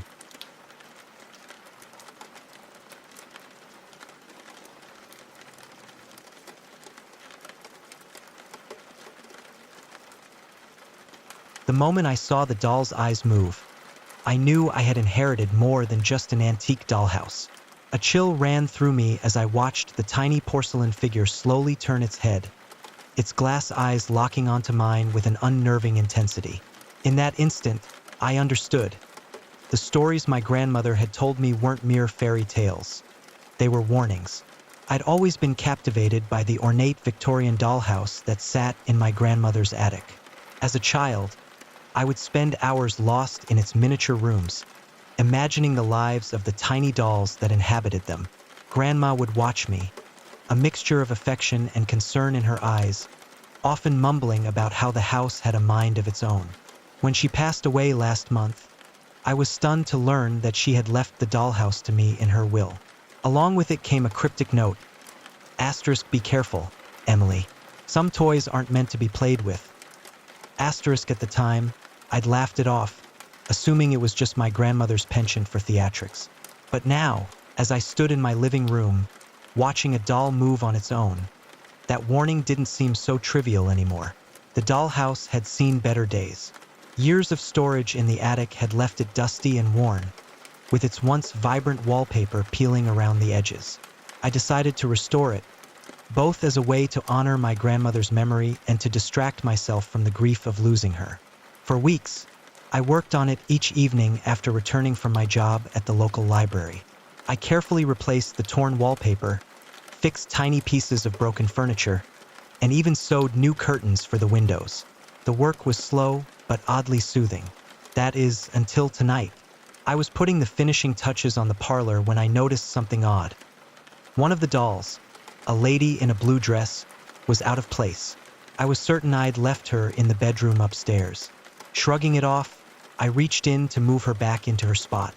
That's when she turned and looked at me. I stumbled backward, knocking over my chair as I scrambled to get away from the dollhouse. My heart was pounding in my chest, the beat so loud I could hear it in my ears. This couldn't be happening. Dolls didn't move. They didn't look at you with eyes that seemed too alive. But as I watched, frozen in place, the lady in the blue dress stood up. She walked across the tiny parlor to the window. There, she raised one delicate miniature hand and beckoned to me. Against all reason, I found myself inching closer. As I approached, I heard a faint sound coming from the dollhouse. It sounded like whispering. I leaned in, straining to hear. The whispers grew louder, a chorus of tiny voices all speaking at once. I couldn't make out the words, but the tone was urgent, pleading. Suddenly, I felt a sharp pain in my finger. I pulled my hand back quickly and saw a small cut, a drop of blood welling up. In my fascination, I must have brushed my finger against a sharp edge of the dollhouse. As I watched, a drop of blood fell, landing on the miniature carpet in the parlor. The moment it touched the fabric, the whispering stopped. An eerie silence descended on the room. Then, impossibly, the dollhouse began to grow. Or was I shrinking? The room spun, and the furniture expanded to massive proportions. I felt as if I were falling, and before I knew it, I was standing in the parlor of the dollhouse, looking up at my own shocked face staring down at me through the window. Panic seized me. I ran to the window, pounding on the glass, screaming for help. But my voice came out as nothing more than a whisper, lost in the vastness of the now giant room beyond. "Welcome home, Emily," a voice said behind me. I turned to see the lady in the blue dress, now my size, smiling at me, but it wasn't a kind smile. It was predatory, triumphant. "What's happening?" I gasped. "What is this place?" The lady's smile widened, showing too many teeth. "This is where we all end up eventually, all the women in your family. Your grandmother resisted for years, but in the end, even she succumbed." A chill ran through me as the implications of her words sank in. "My grandmother? She's here." The lady nodded, gesturing to a door behind her. "Would you like to see her?" Before I could answer, the door swung open. There, sitting in a rocking chair, was my grandmother, but not as I remembered her. This version of her was young, perhaps in her 20s, dressed in clothes from another era. "Grandma," I whispered. She looked up, her eyes widening in recognition and then horror. "Oh, Emily. No, not you too." I ran to her, wrapping my arms around her in a desperate hug. She felt real, solid. This was no dream or hallucination. "What's going on? Grandma? How do we get out of here?" She pulled back, her eyes sad. "We don't, dear. This house, it's been in our family for generations. Takes us one by one. I had hoped by giving it to you, by warning you, you might break the cycle. But why?" I asked, my mind reeling. "Why us? Why our family?" The lady in the blue dress laughed, a sound like breaking glass. "Because your ancestor made a deal, silly girl. A deal for wealth, for power. And this house, this is where she pays the price, where you all pay the price." I looked around the room, really seeing it for the first time. There were other dolls, no other women watching us. Some looked resigned, others angry, but all had the same haunted look in their eyes. "There has to be a way out," I said, desperation creeping into my voice. "We can't just be trapped here forever." My grandmother shook her head. "Many have tried, Emily. All have failed." But as she spoke, I noticed something. On the mantelpiece above the fireplace, there was a tiny dollhouse, an exact replica of the one I'd inherited. And inside that dollhouse, I could see tiny figures moving. An idea began to form in my mind. If I could shrink to enter this dollhouse, could I shrink again? Could I go deeper, find the source of this curse? I broke away from my grandmother, running to the mantelpiece. Behind me, I could hear the lady in the blue dress shouting, could feel the other women trying to grab me, but I was faster. I reached the tiny dollhouse and without hesitation, pricked my finger on its sharp roof. A drop of blood fell, landing on its miniature lawn. The world spun again. I felt that sickening sensation of falling, of shrinking. When it stopped, I found myself standing in front of an even smaller dollhouse. I was getting closer. I could feel it. Again and again, I repeated the process. Each time, the dollhouse grew smaller, the details becoming more intricate, more impossible. And each time, I could feel a growing sense of wrongness, of evil. Finally, after what felt like an eternity of shrinking, I reached a dollhouse so small it was barely visible to the naked eye. But I knew somehow that this was it, the source of the curse. With a deep breath, I pricked my finger one last time. The world exploded into light and sound. I was falling faster than ever before, tumbling through space and time. I saw flashes of my ancestors, of the woman who had struck the original deal. I saw the entity she had bargained with, a thing of shadows and malice. And then, just as suddenly, I was back in my living room, full-sized and gasping for air. The dollhouse sat before me, as innocent-looking and still as it ever had been. But now I knew its dark secret. With trembling hands, I reached for my phone and dialed the number my grandmother had left me, the one I was only supposed to use in emergencies. The phone rang once before a gruff voice answered. "Emily, is it time?" I swallowed hard, my eyes never leaving the dollhouse. "Yes," I replied, my voice barely a whisper. "It's time. Bring the sage, the salt, and the iron. We're ending this tonight." As I hung up, I thought I heard a tiny scream of rage coming from the dollhouse, but I wasn't afraid anymore. I knew the truth now, and with that knowledge came power. Tonight, I would free my family from this curse. And tomorrow, I would burn every dollhouse I could find. Because now I understood. Some toys really aren't meant to be played with, and some inheritances are better left unclaimed.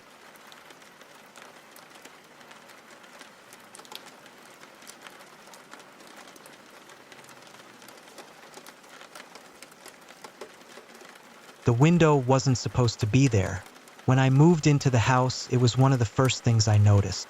A single, large window in the upstairs hallway. It wasn't on the blueprints, and from the outside, there was no matching window on the house's exterior. It was just there. The glass was pitch black, swallowing light instead of reflecting it. No matter the time of day, it didn't show my reflection, didn't change with the shifting sun. It was just a void, a hole cut into the wall where a window shouldn't be. At first, I ignored it. Maybe it was decorative, some old architectural choice left behind by previous owners. But at night, things changed. The window started watching me. The first time I heard the tapping, I thought it was a tree branch, a soft, deliberate tap tap tap against the glass. But when I checked, there were no trees near that side of the house. The second time, I was sure it came from the other side. The tapping turned into scratching, faint, rhythmic, something tracing shapes against the black surface, over and over, like fingers pressing into unseen frost. One night, curiosity got the better of me. I stood before the window, staring into its inky depth. My own reflection refused to look back. Then something moved, not in the hallway, not in the room, inside the window, a shape, faint, shifting, too fast to see clearly but too real to ignore. My breath hitched, and I stumbled back, heart hammering. The tapping stopped, but I knew it had seen me. I covered the window the next day. I nailed a blanket over it, sealed the edges with tape. I didn't want to see it anymore, didn't want it to see me. For a few nights, the house was silent. Then the whispering started. It was soft at first, curling through the cracks in the walls. A voice so quiet I almost convinced myself I was imagining it. But as the nights passed, it grew louder, insistent, words just on the edge of comprehension. Let me out. I stopped sleeping. One night, around 3 a.m., I woke up to a sharp, splitting sound. Wood tearing. I knew what it was before I even stepped into the hallway. The blanket was gone. The nails scattered across the floor. The window stood uncovered, waiting. And this time, my reflection was there. But it wasn't me. It smiled. Then it raised a hand, palm pressed flat against the other side of the glass. I didn't move. Couldn't move. My lungs burned from holding my breath. My muscles locked in place. My reflection. No, the thing in the window tilted its head, studying me with an expression too knowing, too hungry. The whispering turned into a murmur, then a low, guttural chuckle, as if it knew something I didn't. Then it knocked. A single, deliberate tap. Then another. A third, harder this time. The walls around the window groaned, the wood stretching and twisting as if the frame itself was straining to hold the glass in place. The light around it warped. The shadows deepened. I ran. I locked myself in my bedroom, barricading the door with furniture. The whispering followed me, seeping through the cracks, crawling under the doorframe. Let me out. I squeezed my eyes shut, rocking back and forth, waiting for the sun to rise. When the morning light finally crept through the curtains, the voice faded. The air felt normal again, but I didn't check the window. I packed a bag. I called a moving company. I didn't care about my deposit, my belongings. Nothing was worth staying in that house another night. As I stepped out onto the driveway, loading the last of my things into the trunk, I risked one last glance up at the house. The window was still there, still black, still waiting, and behind the glass, something stood watching me. It raised its hand and waved.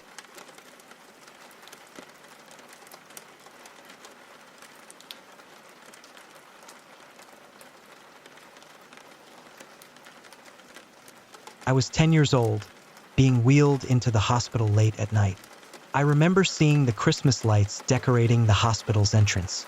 Once inside, I overheard the doctor telling my parents that I had pneumonia, and my mom started to cry. Those are the only things I remember from that night, until I was left alone in my room. Everyone around me was asleep, and I eventually drifted off too. That's when I heard it. I had been facing the center of the room, and when I opened my eyes, I heard the distinct sound of shoes squeaking on the floor outside my room. I turned to look and saw a nurse walk by.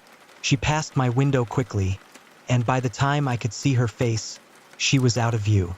Then, just 2 seconds later, she walked by again. That's when my heart stopped.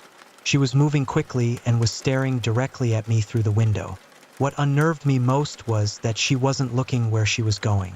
Her head was completely turned to the side, fixated on me, so she wasn't even watching where she was walking. She just stared at me as she passed. Then, she disappeared from view again, only to start walking back in the opposite direction moments later. She was pacing back and forth in front of my window. This time, her head was turned to the left, still staring at me.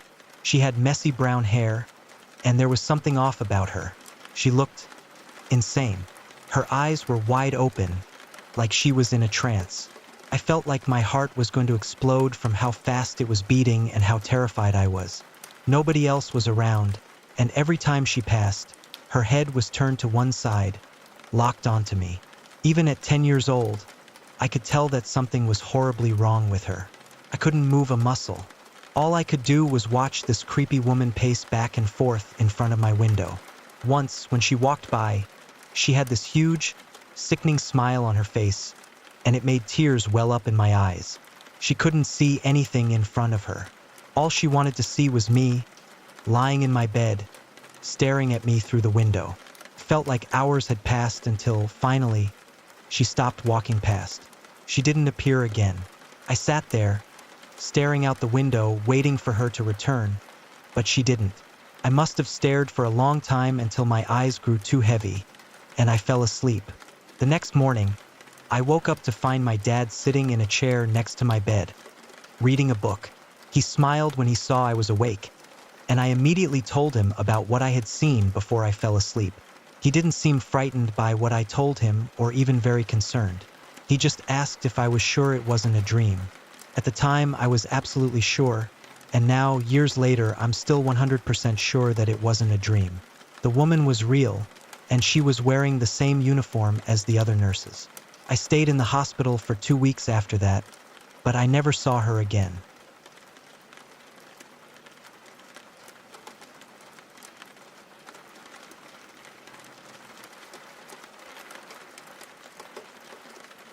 A few years ago, my husband brought home a video doorbell from a local gadget store.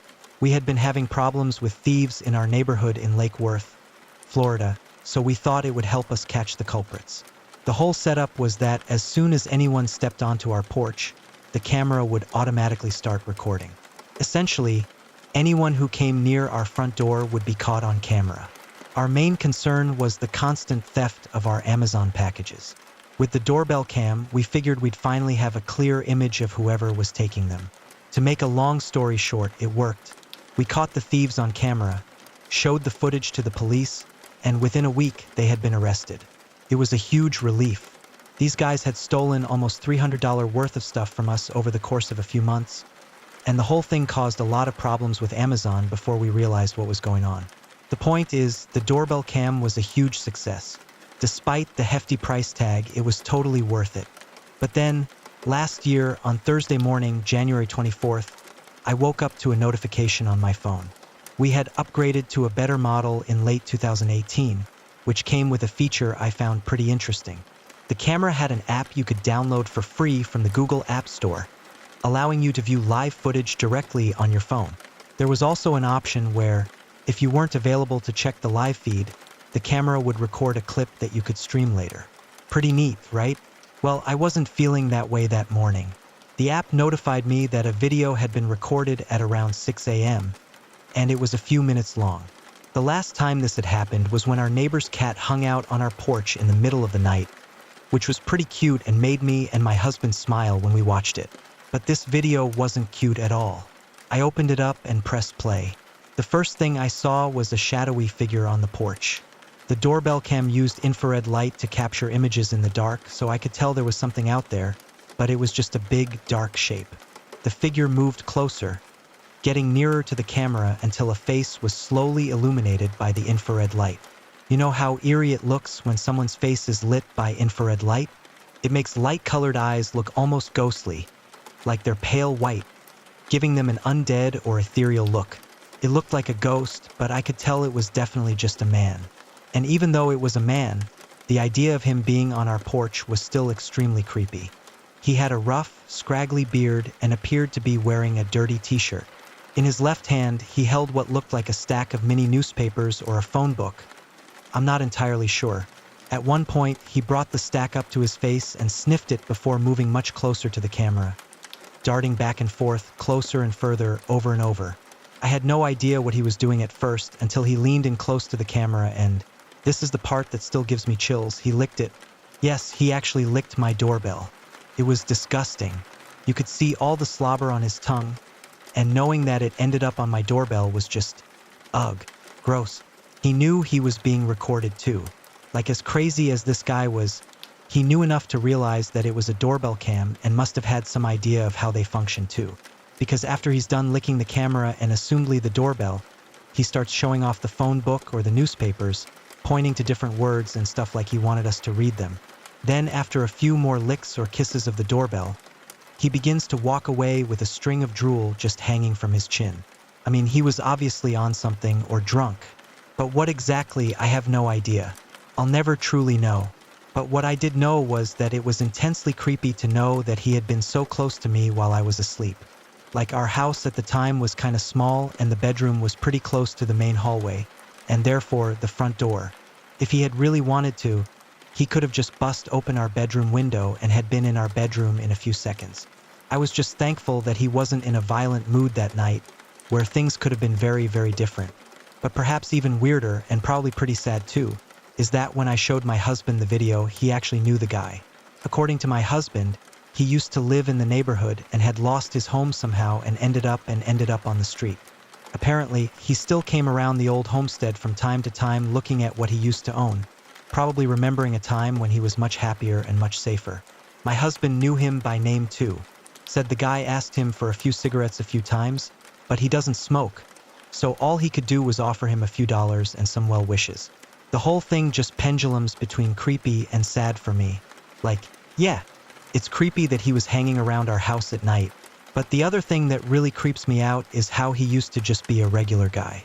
My husband said he was a family man, knew that he at least used to have a wife and kids, a model life at one time, that just somehow went to crap. Maybe it was drugs. Maybe it was a divorce that just fried his mental health at some point. Either way, at one time, he was just like you and me, and I suppose that same thing could happen to any of us, given the right kinds of circumstances. A slide into addiction to ease the pain of heartbreak.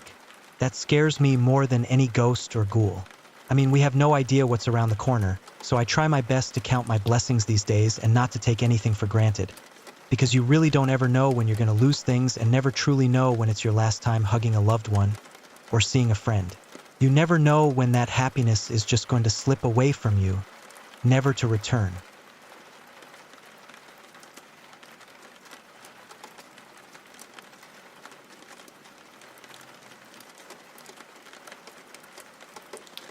The cabin stood before me, a shadowy outline against the storm-torn sky.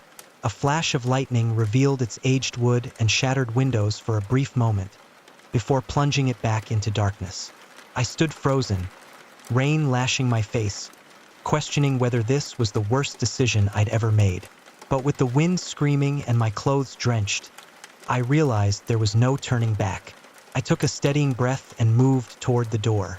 I hadn't intended to hike alone, but my friend had backed out at the last minute. "It'll be fine," I reassured myself as I set off that morning. The sky had been overcast but calm at the start. I should have known better. The weather in these mountains was notorious for its unpredictability, and I hadn't expected the storm to hit so suddenly. Now, standing at the cabin's door, I cursed my own stubbornness. The hinges protested as I slowly pushed the door open, and the sound made me flinch, irrationally fearing it would stir whatever might be hiding in the darkness beyond. "Hello!" My voice was nearly swallowed by the wind. "Is anyone here?" Silence was my only response. I scrambled for my flashlight, flicking it on and sweeping the beam across the room. Dust swirled in the beam, disturbed by my entrance. The cabin was bare, with only a rickety table, a few chairs, and an old stove tucked away in the corner. Cobwebs hung from every surface, and the floor creaked ominously under my steps. Despite the cabin's decay, it provided much-needed shelter from the storm. I shrugged off my backpack and placed it on the table, wincing as my wet clothes clung to my skin. The first thing I needed was warmth and dryness. I dug through my pack, thankful for its waterproof cover that had kept most of the contents dry. I changed into dry clothes, leaving my soaked ones draped over a chair to air out. As I moved about, I couldn't shake the sensation of being watched. I kept glancing behind me, half expecting to see someone or something lurking in the corners. "Get a grip," I muttered. "It's just an empty cabin." But was it? As the relief of finding shelter wore off, I started noticing odd things that made my nerves tighten. A half-drunk glass of water sat on the table, condensation still beating on its surface. A warm spot on the floor near the stove, as though a fire had recently been burning. And the most unnerving of all, a faint rhythmic creaking coming from somewhere above me. My throat went dry as I swallowed hard. "Hello!" I called out once more, louder this time. "Is someone up there?" The creaking halted instantly. I held my breath, straining to hear over the relentless rain beating down on the roof. For a long moment, there was nothing but silence. Then, unmistakably, I heard the sound of footsteps overhead. My heart leaped into my throat. I wasn't alone. I grabbed my flashlight, pointing it at the ceiling. "I'm sorry to intrude," I said, trying to keep my voice steady. "I got caught in the storm and needed shelter. I didn't mean to bother anyone." No response. The footsteps had stopped, but I could feel a presence, a weight in the air that told me someone was listening. "I'll leave as soon as the storm passes," I continued. "I promise I won't touch anything. I just need a place to wait it out." Still nothing. I lowered my flashlight, unsure what to do next. Part of me wanted to grab my things and run back out into the storm. At least out there, I knew what I was dealing with. But the rational part of my brain knew that was foolish. I was safe from the elements here, and whoever was upstairs hadn't made any aggressive moves. Yet I decided to make the best of the situation. I unrolled my sleeping bag on the floor, as far from the stairs as possible, and settled in to wait out the storm. I kept my flashlight close, along with my pocket knife, a meager defense, but it made me feel a little better. As the hours ticked by, I drifted in and out of a fitful sleep. Each time I woke, I listened intently for any sound from above. Sometimes I heard nothing. Other times I caught faint noises, a creak of floorboards, a rustle of movement. Once I could have sworn I heard breathing right at the top of the stairs.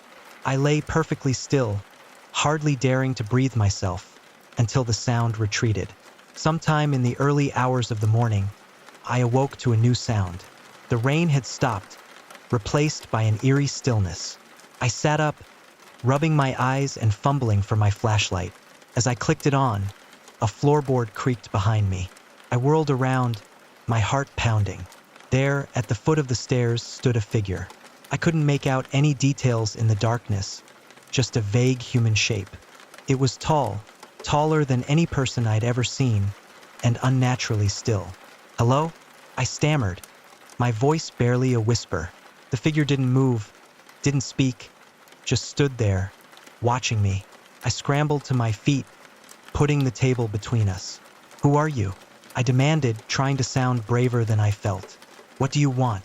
Slowly, so slowly, I wasn't sure if I was imagining it at first. The figure raised an arm, pointed at me, then at the door. "You want me to leave?" I asked. A nod, just a slight movement, but unmistakable. I didn't need to be told twice. I grabbed my backpack, not bothering to pack up my sleeping bag or change out of my sleep clothes. As I edged towards the door, Giving the figure a wide berth, I kept my flashlight trained on it. It remained motionless, that long arm still pointing at the exit. Just as I reached for the doorknob, a floorboard creaked upstairs. My blood ran cold as I realized the figure in front of me wasn't the source of the noises I'd heard all night. There was someone else in the cabin. I yanked the door open and bolted outside. The storm had passed, leaving behind a world washed clean. In the pre-dawn light, I could see the trail I'd come up on. I ran as if my life depended on it, not daring to look back until I'd put a good distance between myself and the cabin. When I finally paused to catch my breath, I turned and looked up the trail. The cabin was just visible through the trees. And there, in the doorway, I could see not one, but two figures watching me. Even from this distance, I could tell they were inhumanly tall, their proportions all wrong. I didn't stick around to see what they would do next. I ran back to my car, my heart pounding, my thoughts in chaos. What had I actually seen? Who or what were those figures? And what might have happened if I hadn't left? As I drove home, the first light of dawn pushing the night away, I tried to tell myself it had all been a dream, a hallucination brought on by exhaustion and fear. But deep down, I knew it wasn't a dream. It had been real, terrifyingly real. I never shared the full story of that night with anyone. Who would have believed me? But one thing I did do, I never hiked alone again. And to this day, whenever I pass an abandoned building, I keep my distance. Because now I know just because a place seems deserted doesn't mean you're the only one there. Over the years, I convinced myself to forget what happened. I told myself that stress and fatigue had twisted my perception. The creaking, just the cabin settling. The figure on the stairs, a trick of the light, nothing more. But deep inside, I knew I was fooling myself. It wasn't until 5 years later that the truth resurfaced. I was flipping through a local paper when a small article grabbed my attention. A group of hikers had gone missing in the mountains, last seen near an old cabin. That same cabin. My hands trembled as I read the article. The hikers' belongings were found inside, but there was no sign of the people. The authorities were stumped. No signs of violence. No trace of foul play. It was as if they had just disappeared. As I stared at the blurry photograph attached to the article, a chill crept over me. In the doorway of the cabin, I could just make out a tall, shadowy figure. Behind it, another, barely visible. I dropped the newspaper, my mind spinning. For all these years, I had convinced myself I was fine, that I had simply imagined it all. But now I knew the truth. Whatever was in that cabin, it was still there, still waiting, and I was one of the fortunate ones who made it out.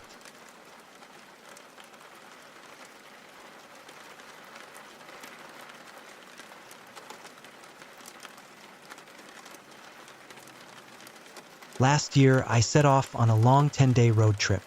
I didn't plan the trip around any particular destination, just a loop, stopping by 5 or 6 cities along the way. I didn't book any hotels beforehand since I wasn't sure how long I'd stay in each place or where I'd need breaks on the drive. So, I was counting on hotels accepting walk-ins. The first 5 nights went smoothly, and I found decent spots to stay. But on the 6th night, things took a turn. It was around 11 p.m., and I was driving between cities when I began to feel my eyes getting heavy. I was hoping I could push on to the next major city and crash in a parking lot, but I could already tell I wasn't going to make it. I pulled over and tried calling a few major hotel chains on my route, but none were taking walk-ins at that time. I started to get nervous, thinking I might have to sleep on the side of the road, which would have been dangerous. Just when I was about to give up, I saw a sign for a hotel about 10 miles ahead. I kept going until I reached it and parked in front. The place was small, more like a motel, just a single story with a bunch of rooms. There were a few other cars, but the parking lot was mostly empty. I went inside and asked the woman at the desk if they had a room available. Luckily, they did, and she handed me a key card. I grabbed my bag from the car and took it to my room. The room was outdated, but it was fine for the price. Barely a minute after stepping inside, there was a knock on the door. I went over and cracked it open to see who it was. A man was standing there, mumbling to himself, and as soon as he saw the door, he tried to push it open and get inside while still rambling. I stuck my arm out and stopped him from getting in. He looked up at me and paused, so I told him to leave. After a moment, he turned around and walked off. I made sure he was gone before locking the door. It felt weird, but I didn't feel too threatened. Just figured it was some lost guy who was probably on something. I stayed up for another 15 minutes, then eventually fell asleep. A couple of hours later, I woke up to another knock at the door. Immediately, I was irritated, knowing it was probably the same guy. I put the chain lock on before cracking the door open. It was a good thing I did because as soon as I unlocked it, the man slammed his body into the door. He started shouting nonsensical things, and I quickly backed up and called 911. But he didn't stop. He kept slamming the door, trying to break in. After a minute, he shoved a knife between the door and began trying to cut the chain. The thought of him with a knife was horrifying, and I knew I couldn't stop him if he managed to break through. The yelling and banging continued for a few minutes before it all went silent. The police eventually arrived, but by then the man was gone. I still don't know what was going on with him or why he was so determined to get into my room, but it was clear he had bad intentions. Maybe he was high, but breaking into a room with a knife is terrifying. It's a reminder of how one wrong move, like answering a door or leaving it unlocked, could have ended much worse. I don't think he had anything personal against me, but I still sometimes get this uneasy feeling like I'm being watched.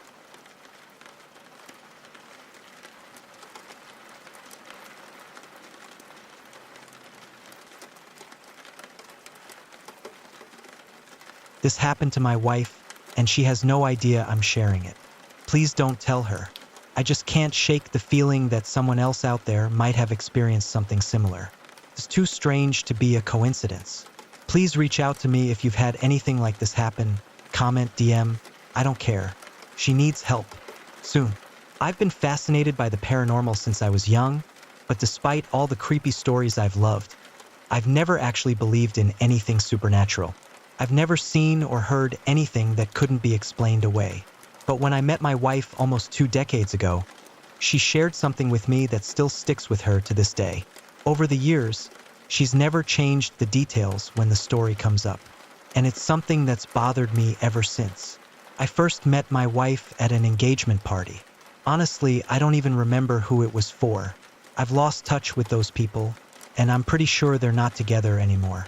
What I do remember is that I was invited by a friend of a friend, and she was a friend of the bride-to-be. From the moment I saw her, I couldn't take my eyes off her. She was wearing a green dress that complemented her auburn hair and hazel eyes perfectly. I spent the whole night gathering the courage to approach her. When she finally made her way to the bar, I seized the opportunity. I just wanted to talk to her. I wasn't expecting anything more. I was happy just to be in her presence for a few moments.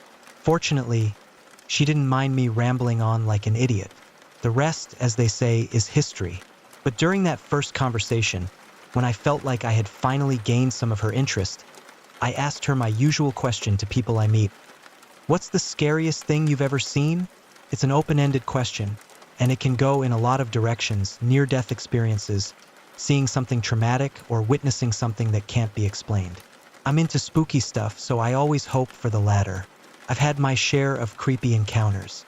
As a child, I saw 2 witches in a mirror, and they've haunted me ever since.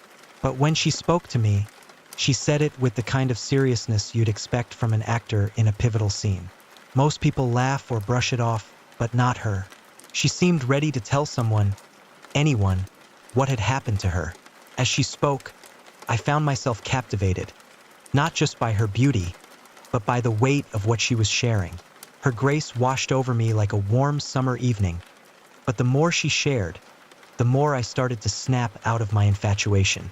She told me that when she was around 13, she started getting into Wicca, especially after watching The Craft, the movie that had just come out. Man, if you weren't around, you don't get how much that influenced the female community. She and her friends read the Wiccan stuff, made recipes, quote, unquote, and spells, and watched The Craft continuously. One night, going to bed, she sees something in the corner of her mirror. She has one of those large wardrobes handed down from a great-grandmother. A mirror sat on top of maybe 6 drawers, 3 on either side. The right corner starts to glow ever so lightly. It's gray, just enough to notice if you were looking right at it. I shiver as I think of a 13-year-old Billy. That's what everyone called her. Her real name is Margaret. Still don't know the story. Staring at her mirror, watching these two specters come to life in front of her eyes. As I've said, I don't subscribe to the actual thought of paranormal experiences, but hers stuck with me. Not because we're married now, I had no idea we would be at the time. She described the faces in such detail, such horrifying detail. And I watched her face as she did. Changed into pure horror. So many years later, the horror has subsided. But whenever it comes up, she still has that hint of terror. To this day, years later and married for almost 12 years, she has never changed the story of what she saw. What puts this over the edge for me is that for a brief time when we were just engaged, her father let us live in his home. The same home where she grew up in. The same home she saw the witches, as she called them. The home that still contained that mirror dresser. I won't admit I have seen or felt anything like she did, but I do look into that mirror, and I do not like the feeling that I get.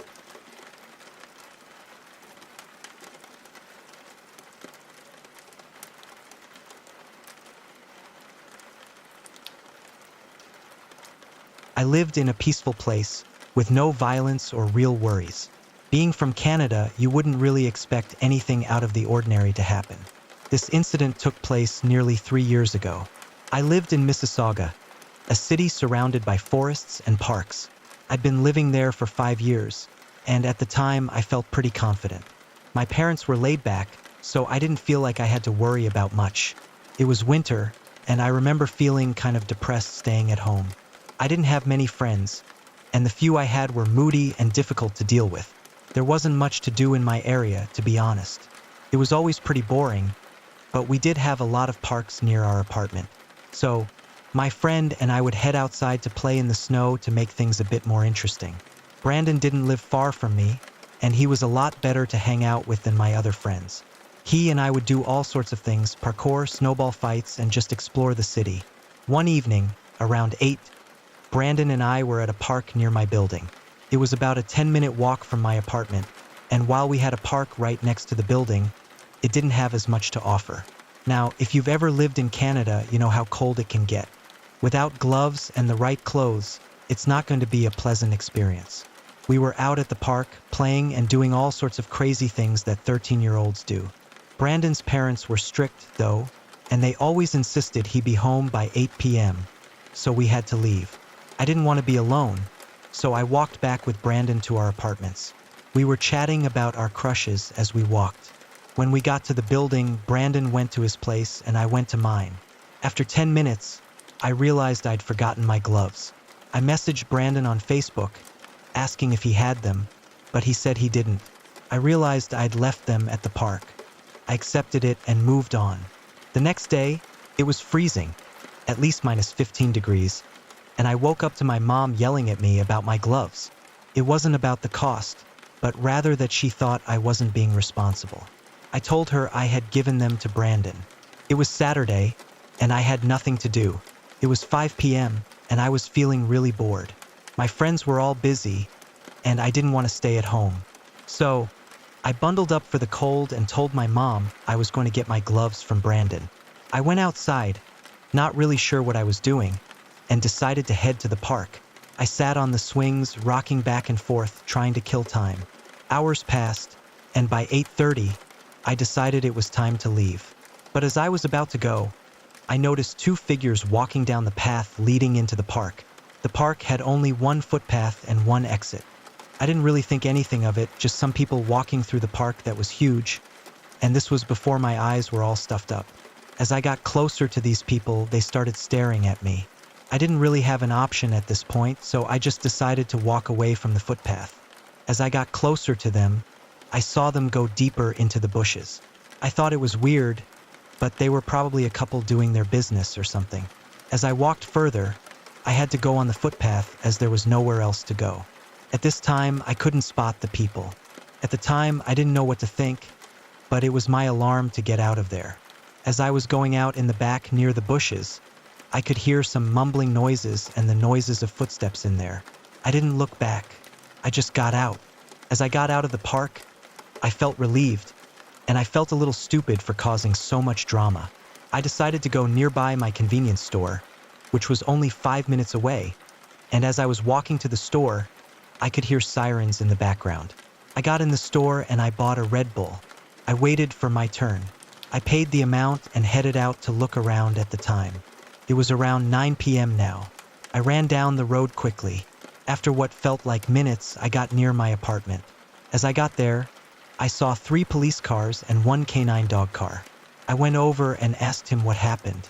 He told me it was nothing, and he asked me to leave as they were blocking the exits. I told him I was just at the park. He laughed for a second and asked me again, but this time he looked a bit confused. He took my summary, and I told him clearly what happened. He took my address, and I asked him what happened. He explained to me that they were looking for 2 suspected people for child abduction. At that point, my heart sank. I could feel my hair on my body spike up. It all made sense that they were hiding for me, waiting for me to pass by. Till this day, I still get chills thinking about it. I didn't know what to make of it, but I didn't care. I quickly shut the back door and drove away. My brother was kind enough to let me stay with him until I could find a new place. I still don't know what exactly was going on at that house or what could have happened, but there was definitely something very wrong happening there.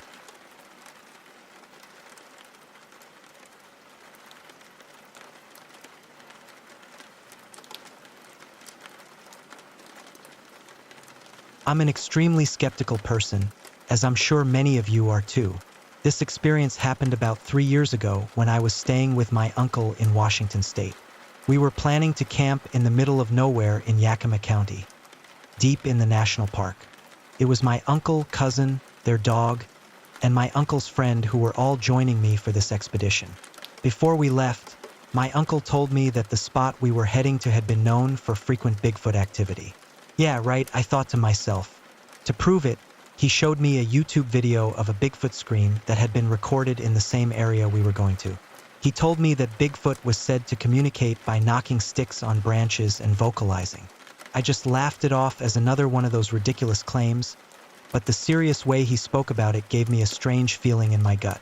We left the next day, and before I get to the real part of the story, let me give you a little background on the area. If you've ever been in the woods of Washington State, especially in the mountains, you'd know how vast and dense they are. The campsite we were aiming for was about 45 minutes from the nearest mountain road, and to get there, we had to take a boat across a lake to make our spot even more remote. The lake was surrounded by huge, uninhabited mountain slopes. On the second night, we decided to go on a late-night hike up the mountain. There were no paths, so we followed what looked like a deer trail or some other animal's path. As we went, things started to feel off. In the dark distance, we started hearing loud, knocking sounds coming from the trees. It wasn't random. It almost seemed like it was following a pattern. We stopped for a moment to listen, but shrugged it off as nothing important. As we kept going up the mountain, something stopped us dead in our tracks. We heard a blood-curdling, bone-chilling howl in the distance. It sounded like a woman's scream, but much deeper and more guttural. Not high-pitched at all. It was loud, but still a ways down the mountain and off to one side.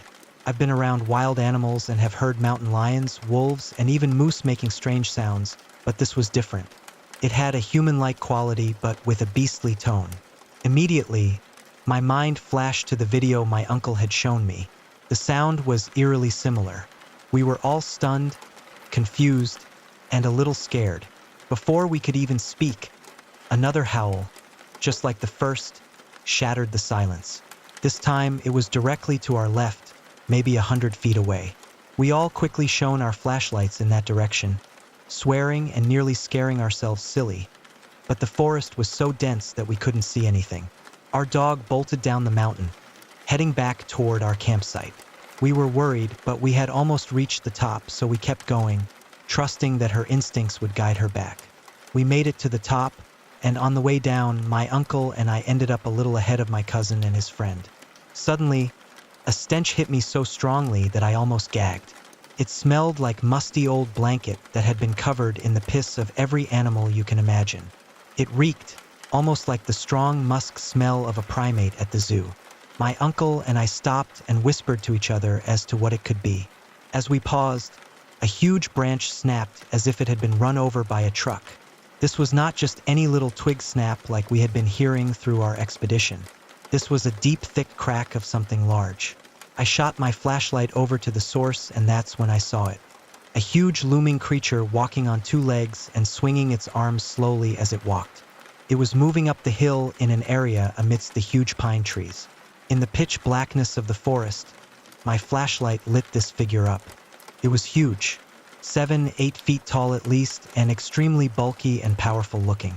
Its head almost brushed the start of the branches of the immense pine tree surrounding it. I gasped. Couldn't move, not a muscle. I just stared in shock as it turned and looked at the light.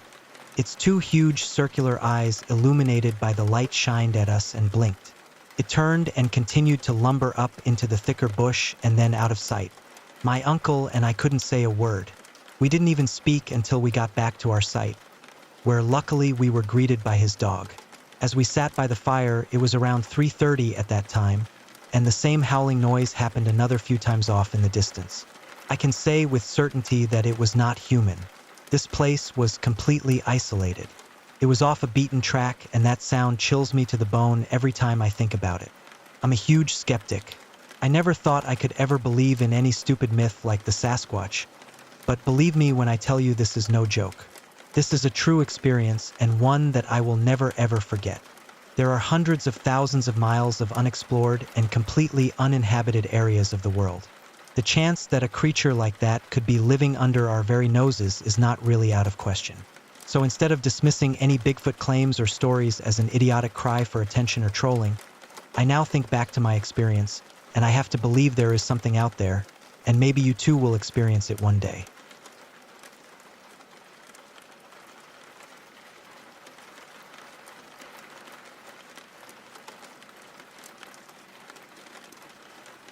I was around 15 at the time, and when I wasn't busy with school, I worked at a news agency selling lottery tickets and newspapers.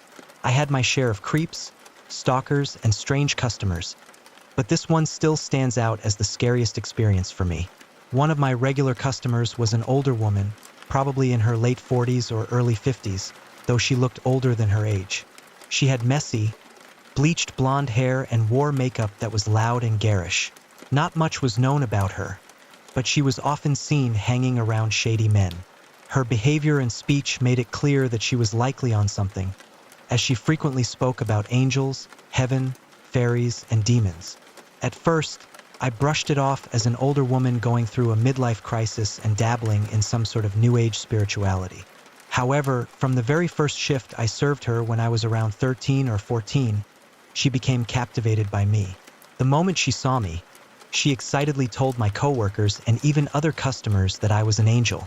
From then on, every time I saw her, she wouldn't stop saying how beautiful I was, describing it as pure and innocent, and insisting that I was an angel. She even mentioned that I should return to the angels. I didn't think anything sinister was going on, even though her behavior made me feel uncomfortable. I was always friendly to customers, bubbly by nature, and eager to impress my boss with good customer service. While I thought this lady was strange, I would just smile politely and let her go on about whatever fantastical ideas she had. Over time, though, she became more fixated on me. She began to learn my shifts and would ask my coworkers where I was if I wasn't there. Whenever I worked, she would show up. Eventually, I told my boss how uncomfortable her obsession was making me. He told me I had to tolerate it because it brought in extra business. Because of her fixation with me, this lady would spend $100 at a time on lottery, multiple times a week. Once again, I was young and didn't have too much of a backbone. So even though I felt uncomfortable, I just accepted that this situation couldn't be changed. I needed the money, and not many places in my town were hiring, let alone interested in taking on a school student. One day, as I was going to the spot I'd met my parents, they picked me up at a nearby road. This lady appeared seemingly from thin air. I was so startled that I didn't even notice when she grabbed my arm and asked if I'd like to return to the other angels. "They're missing you, darling."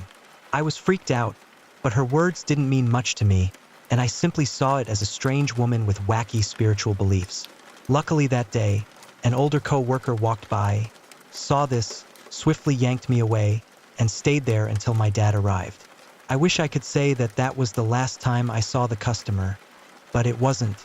Even though I didn't see her waiting for me again, I often felt uncomfortable arriving at work, leaving, and at work itself as though someone was watching me.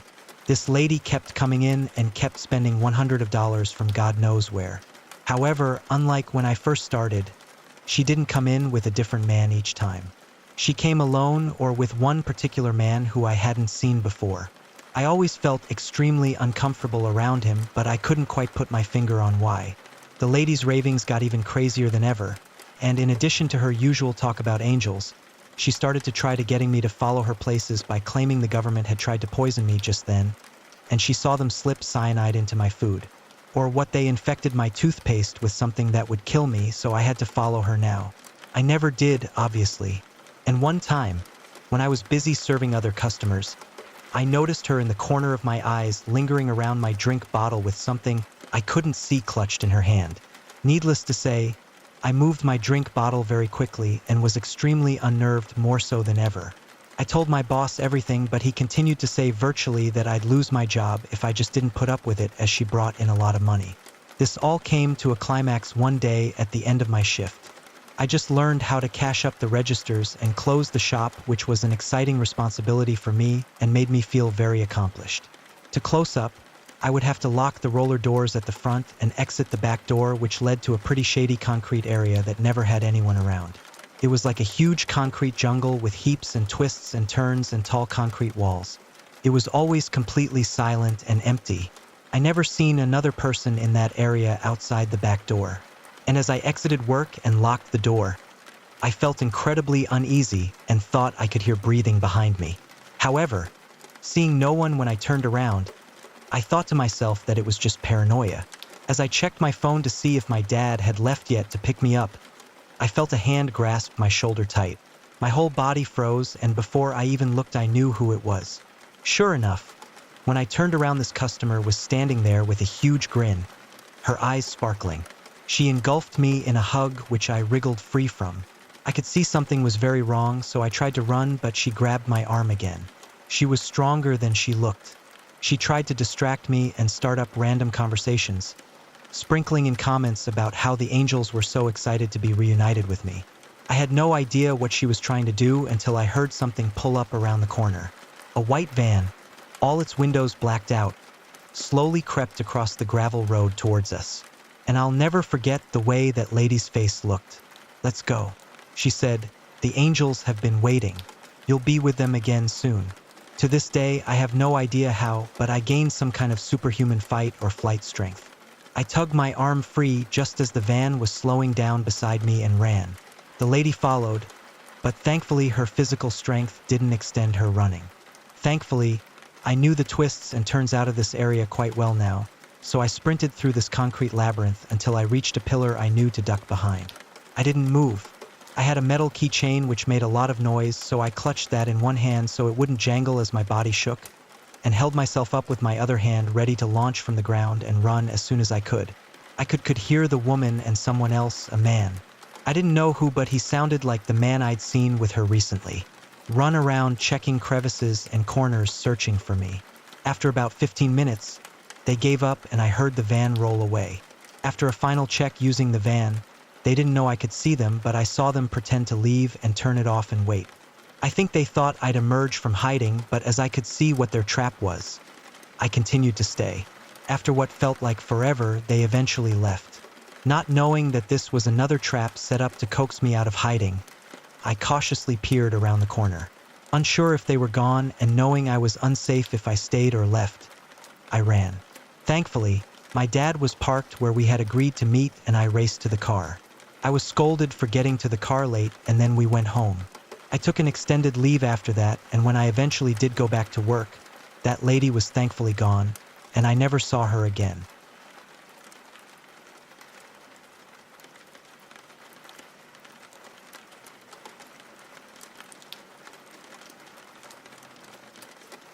One evening after getting off work, I went straight to bed around 5 p.m. I'm not really a night owl, and my work schedule is all over the place. Sometimes I work at night, sometimes in the morning. That day, I worked in the morning, so I stayed up late the night before. I woke up around 9 p.m. I spent some time with my family, watched some TV, and started to feel tired again. It was around 1 a.m. when I decided to go back to bed. This time, I felt the weight of being tired more clearly. I got into bed, put on some YouTube for background noise, and began to drift off. Then, suddenly, everything went quiet. I had a dream that I woke up in a building I had dreamt of before, but not in a long time. I was lying on a sleeping bag in a rundown room with no furniture. I wasn't scared, just confused. Then, the door swung open with someone walking in and slamming it shut. The next thing I knew, I was jolted awake. I lay there, wondering if I was just dealing with sleep apnea, but then I tried to move, and I couldn't. My arms and legs were completely paralyzed. It felt like I had left my body for a moment. I'd had sleep paralysis before, but never like this. The numbness started to trigger panic, and I began to breathe heavily. It felt like it lasted much longer than usual. Typically, these episodes would last about 30 seconds, and I hadn't even felt the heavy weight on my chest yet. That's what I was anticipating, and it seemed like my body was preparing for it. The sense of dread felt sharp, like a knife constantly poking me. Then, I stopped breathing because what happened next made my heart freeze in place. I heard someone whisper in my ear, "Hey!" It sounded like a woman's voice, so close to my ear that I could feel it. I was so terrified, trying to call out for help, but I couldn't even breathe out a sound. I struggled to break free from whatever was holding me, but eventually, I just resigned myself to the situation. Then, I felt something settle on my chest. It wasn't the typical heavy weight. It was something lighter, almost gentle, like fingertips brushing across my chest, softly, as they rested on my right side. Next, I felt a leg wrap around the front of my thighs. Suddenly, the left side of my body felt weighed down, like someone was lying next to me, cuddling. Just to clarify, I don't have a girlfriend, and I seriously doubt anyone in my house would sneak into my room at night. I was terrified and confused, still unable to move. Then the voice came again, asking in a soft, sincere tone, "What are you doing?" I had no idea what was happening, but I knew I needed to respond. I answered as calmly as I could, "I'm trying to sleep."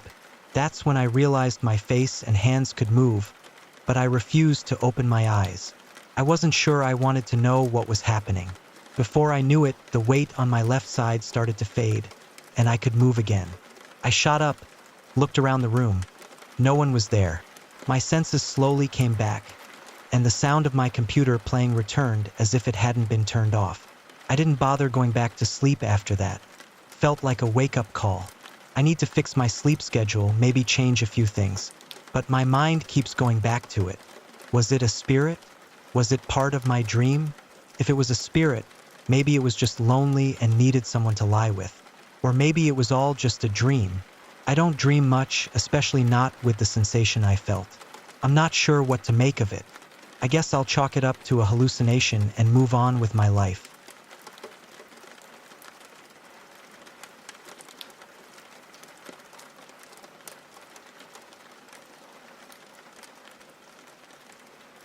When I was around 4 years old, living in Sunrise, Florida, it was well known in my family that my aunt's house was haunted.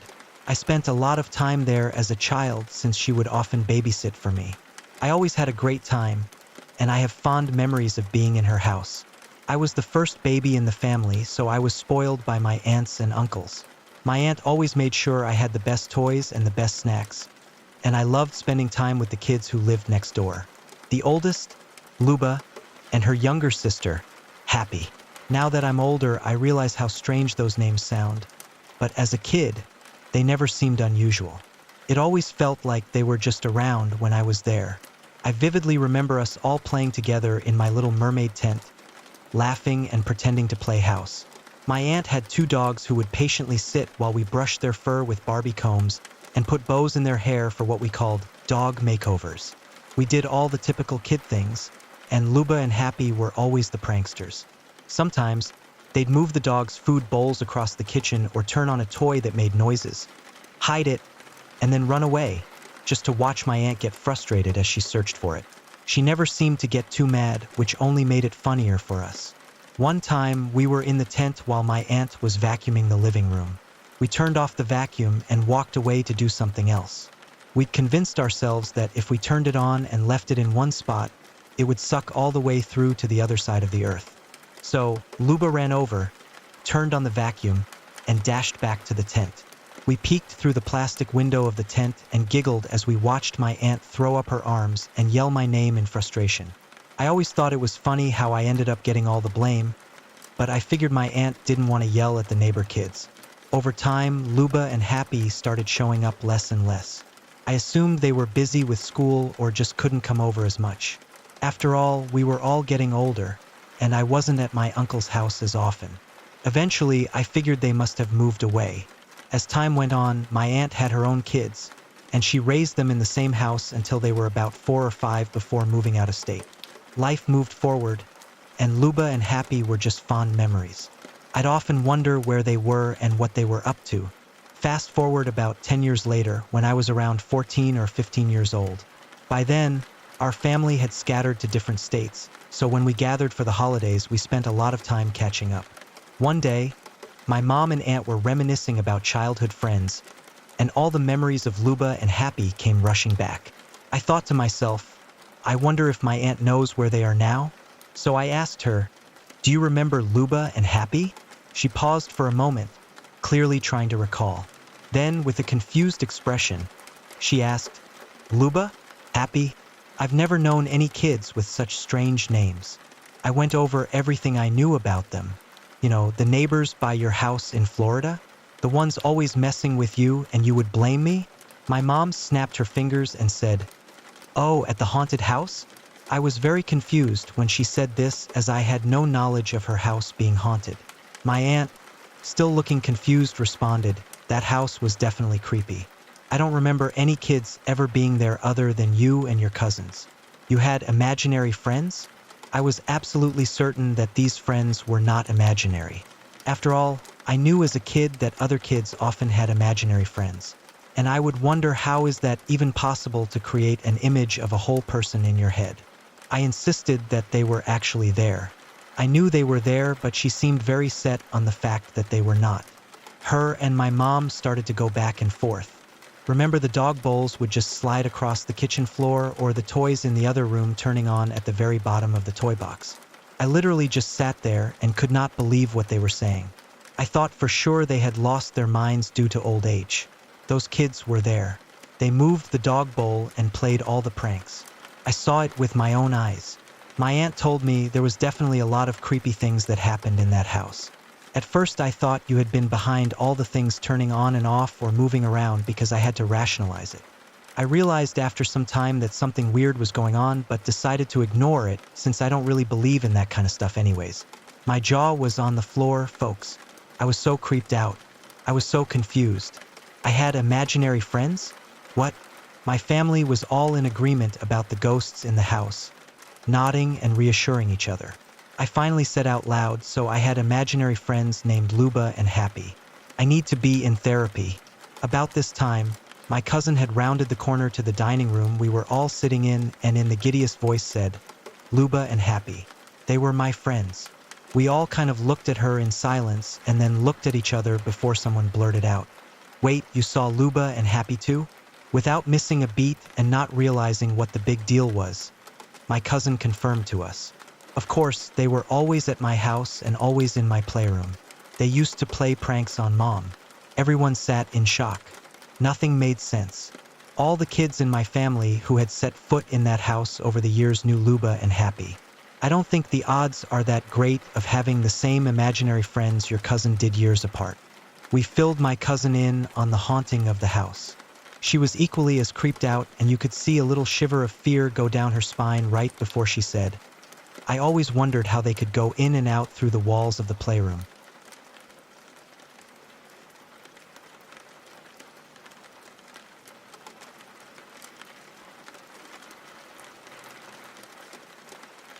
It's not every day that a story begins with a police officer robbing a gas station at knife point, but this particular tale is far from ordinary. A tragic series of events led James Winfield, a former police officer and the ex-boyfriend of Nicola Dixon, to commit a robbery more than 3 years after her murder. James had been in a relationship with Nicola for much of 1996, but they broke up just before her tragic death on New Year's Eve. As the years went by, it became clear that her death had a deeply traumatic impact on him. In 1999, he was convicted of robbery, during which he threatened a cashier with a jagged knife while wearing a balaclava mask. The court heard that his actions were motivated by depression stemming from Nicola's death. Winfield pled guilty to the robbery and was sentenced to 2 years in prison, suspended for 2 years. At Birmingham Crown Court, Judge Lawrence Marshall acknowledged that Nicola's murder had overwhelmingly influenced Winfield's decision to commit the violent act. Judge Marshall stated, "Nicola's death was a truly horrific event, and before her brutal murder, you had led an exemplary life and had a bright future ahead of you." Winfield, an ex-grammar school student, had been a standout pupil, representing his county in both rugby and swimming. The judge further remarked that Winfield was in a highly vulnerable state at the time of the robbery and was undergoing psychiatric counseling. Chris Millington, Winfield's defense attorney, explained that Winfield and Nicola had started dating early in 1996, but by the end of the year, he had ended the relationship. However, the two had remained close friends. The defense also noted that Winfield was no longer Nicola's boyfriend when she was murdered on the grounds of Holy Trinity Church in Sutton Coldfield on New Year's Eve 1996. Still, the murder, which occurred just a few hundred yards away from him, devastated Winfield. Despite the breakup, he felt a deep sense of responsibility for Nicola. Winfield was later interviewed multiple times by murder squad detectives, which added to his stress and emotional turmoil. Always protective of Nicola, the fact that he was considered a suspect in her murder was psychologically overwhelming for him. Although DNA tests eventually cleared him of any involvement, by that point, Winfield had sunk into deep depression and turned to heavy drinking to numb the feelings of shame and guilt. In June 1998, he resigned from the police force and took a job as an assistant manager at a pub, which may have contributed to his worsening alcoholism. When Winfield committed the gas station robbery, he was struggling with mental illness and was desperate to pay off a debt to his mother. Prosecutor Stephen Bailey stated that during the robbery, Winfield lunged at the young cashier when he attempted to press the panic button. He grabbed just over 100 pounds from a till and ran off, but was found by police a short time later hiding in bushes nearby. The cashier was shocked, but otherwise unhurt. The man who ended up being charged with the murder of Nicola Dixon was actually the best friend of one of Nicola's former boyfriends, who has still been living in Australia until just before Nicola's murder. Colin Waite was arrested shortly after returning to the UK. Both James Winfield and Colin Waite were understood to have been questioned regarding the murder shortly after it had taken place. Waite later left Britain for Australia, but returned to the UK not long after, where it is understood there was an outstanding warrant for his arrest. This may explain why police, who have been repeatedly questioned over their inability to solve the high-profile murder, have always been confident that they would ultimately charge someone with Nicola's murder. Now a DNA breakthrough is believed to have provided fresh evidence in the case, which sparked one of the biggest manhunts in the history of West Midlands Police. Nicola, an art and photography student, had been walking alone to a party when she was attacked. Her naked and bruised corpse had been found in the church grounds the following morning. An inquest heard that the A-level pupil had been assaulted but had died from severe head injuries. Detectives have since recorded almost 3,000 statements and have taken DNA samples for more than 9,000 men. But despite the huge police operation, which has involved hundreds of officers and detectives, as well as a £20,000 reward being posted, no one was charged until long after the murder. Waite was arrested by detectives from West Midlands Police. He was later questioned at Bloxwich Police Station, where a police source said he was arrested sometime earlier on an unrelated matter, and a DNA swab was taken. It was checked against samples taken from Nicola Dixon's murder scene. At what is believed to be Waite's family's home in Highgate, Birmingham, a Jamaican woman refused to discuss the arrest last night and threatened to call police to a reporter. "Go away. "I have nothing to say," she is reported to have said. Neighbors said they knew very little about the Waite family. One stated that a couple in their 60s live in the house and they have a number of grown-up children.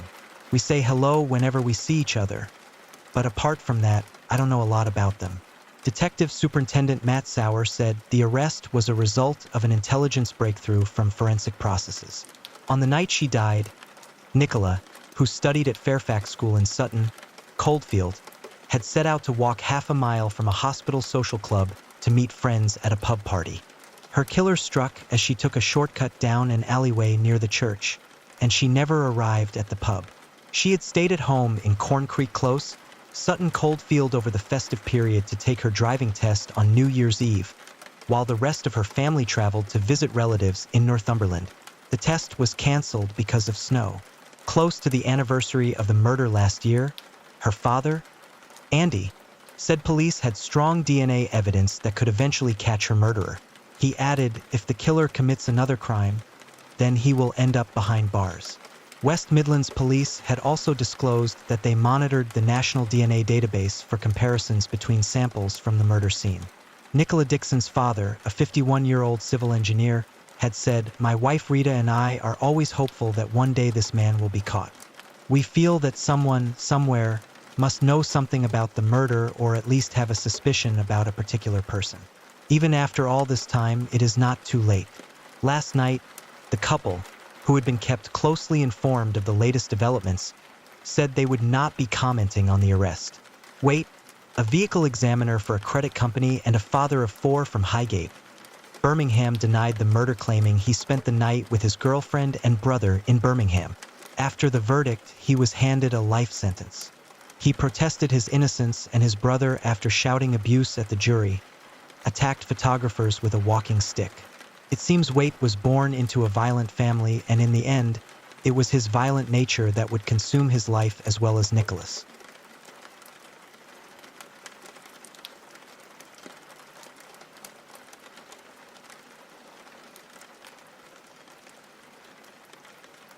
I've encountered my share of unsettling individuals over the years. Bucharest, however, is a city where such occurrences are few and far between, so just trust me when I say this. I was just unlucky. First, let me clarify. I'm not the type to freak out and run away if someone locks eyes with me for too long. At the same time, I'm not the kind of guy who would hide under the bed if someone broke into my house. You better believe I'd take the fight to them, no matter the risk. But putting my bravado aside, there have been moments with complete strangers that have genuinely shaken me to my core and left me terrified. What I'm about to share is the most disturbing situation I've ever found myself in, and I sincerely hope I never have to go through anything like it again. This all happened 4 years ago, just before New Year's Eve. I was 18 at the time, having wrapped up high school in the summer with nothing to do and no real plans. So, I decided to look for part-time work with my limited skills and abilities. The only thing I was even remotely good at was playing video games and boxing. My mom, at the time still unfamiliar with how to use the internet, came across an ad for a casting job in the newspaper. Without consulting me, she called up the number and arranged a meeting. I decided to go along with it, since I was on the hunt for something to occupy my time, and casting for TV shows sounded like a cool gig. I'm 6'1" and pretty slim at the time, so I assumed I'd be doing something like modeling clothes. But, oh boy, I had no idea what I was getting into. I arrived at the casting studio, only to find it was in complete disarray. The building was a decrepit, crumbling place on the outskirts of the city. No windows. The brick walls had cracks all over them. Overgrown plants had begun to invade the structure, and it was eerily silent outside. No one was around. I assumed this was just a common sight in the older part of the city. But then I noticed something odd. There wasn't a front door. Instead, I walked down a narrow stairwell at the end of the building, which led me to a decaying wooden door. It had no handle, no way to know if I should push or pull. Thinking I'd ended up in the wrong place, I called the number my mom gave me. A woman answered, but her voice was so deep, I briefly thought it was a man on the other end. She was kind, patient, and told me this was indeed the right building. She guided me, saying that I should push on the door gently so I wouldn't break the hinges and that the building would be dark inside, as there was no electricity in the area. I was supposed to keep moving until I found another door, which would lead me down a lit hallway to their office. Now, hold up. What kind of idiot do you take me for? I've watched enough horror movies to know this situation is seriously off. She gave me an explanation of why the office was in such a state. Apparently, the building was once an apartment complex, but after the '89 revolution, the place had gone to ruin. It had been left abandoned after a lot of people died due to unstable pillars on the second floor. The building had been sealed off, and no one had bothered to fix it up since. Since the casting company was really low budget, they couldn't afford to have a nice-looking office and to be in a good-looking place, or at least a safe one. One thing I found sketchy is that somewhere in this conversation she said, "You're alone." Yeah? I thought this was a bit strange, as if she could see me somehow. Her story seemed legit though. I closed the door, opened the rotting door, and sure enough, darkness. I should point out that when I pulled the door towards me, there was a chair in front of the door, probably to block it from collapsing inwards as it apparently swung both ways because of its state of decay. I activated my phone flashlight to look around and it was just really empty. There were a few chairs in a corner and a dirty white ragged-looking tarp on the ground next to them. The door in the front had the same aspect of the rotting wood. I figured that they would at least renovate that one to make it look more appealing. I pushed the door gently and it opened with a very loud creak. I think I should have pulled it, but this one didn't have handles either. Everything was still dark. I started questioning the system that they use and the fact that they're not professional. The lady told me that the hallway would be lit up, yet it wasn't. With my phone light still on, I scanned the room for clues as to where the office might be. I know how this must seem to you, listener. How did I not pick up on this incredibly sketchy situation? I'm just used to this. In the past, me and my parents didn't have light sources in our backyard. So whenever we needed something from the pantry, which also didn't have a light source, we would be in total darkness. This whole thing was getting on my nerves. So I deactivated my flashlight and decided to call the number again. As soon as I put my phone to my ear and the light it emitted turned off, I heard a loud creak behind me. The sound of the rotting door I pushed out earlier getting back into place. I jumped at the sound and let out a sharp yell. I instinctively put my phone out, but the light the dial screen was emitting was too weak to see in front of me. "Hello?" I asked in a worried voice, but there was no response.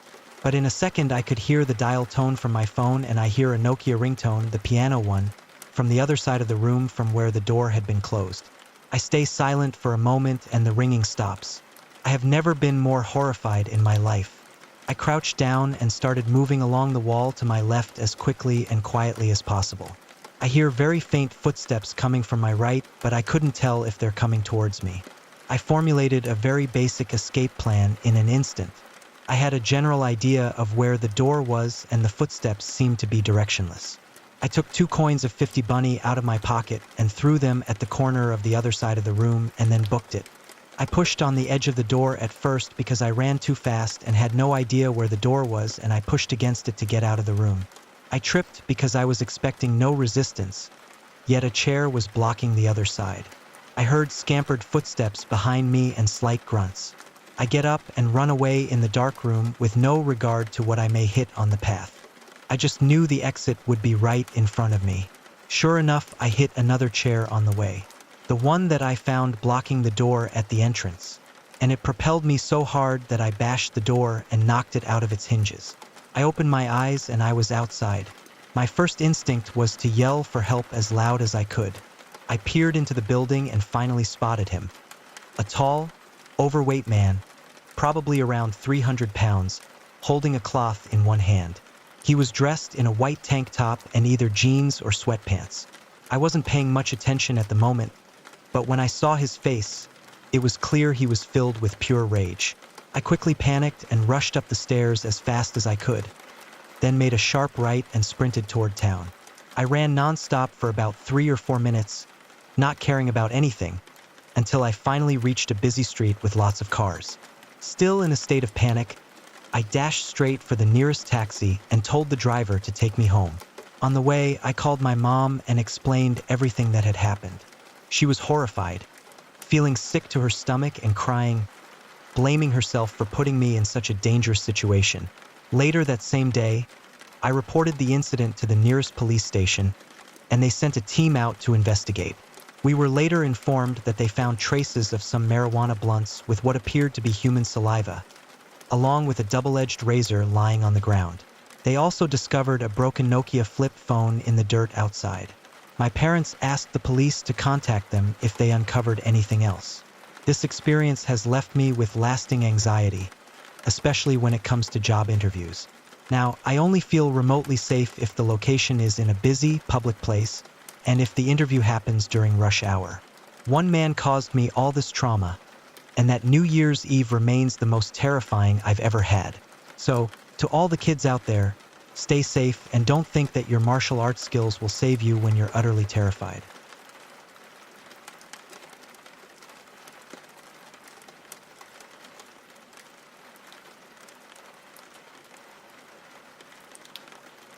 Have you ever felt the crushing presence of 1,000 eyes fixed on you, probing the back of your head? I have. For miles and miles along an empty highway, with only the darkness in front of me and a set of headlights behind, I felt it. Those lights weren't just following. They were hunting me. As the night stretched on, I began to understand that this wasn't just my imagination running wild. This was something darker, something far more dangerous. It had been a long day.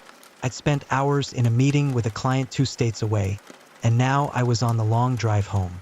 The sun had set hours ago, leaving me alone with the hum of my engine and the occasional flicker of headlights from passing vehicles. I was tired, but the coffee from my last pit stop kept me just alert enough to handle the empty highway. I'd been driving for about 3 hours when I first noticed the car behind me. Initially, I thought nothing of it. It's not unusual to have another car on the road during a long drive, even at this hour. But as the miles dragged on, I realized this car had been tailing me for an unusually long time. I checked my rearview mirror again. The headlights were still there, unblinking, never changing. Not too close, but not pulling away either. Just there. Always there. I tried to dismiss the creeping unease crawling up my spine. It was probably nothing. Maybe they were heading to the same city. Maybe they were just as tired as I was, using my taillights to guide them through the dark. But then something felt off. I was driving at exactly the speed limit, not wanting to risk a ticket this far from home. And yet, the car behind me mirrored my speed perfectly. When I sped up to pass a slow truck, so did they. When I slowed down, so did they. My pulse quickened. This wasn't normal. No one drives like that, matching my every move, keeping the same distance for so long. I decided to test it. I slowed down significantly, dropping well below the speed limit. The car behind me slowed as well, keeping that same unnerving gap. Okay, I thought, trying to steady my breath. Maybe they're just cautious drivers. I'll speed up and see if they finally drop back. I pressed the accelerator, pushing my speed well beyond the limit.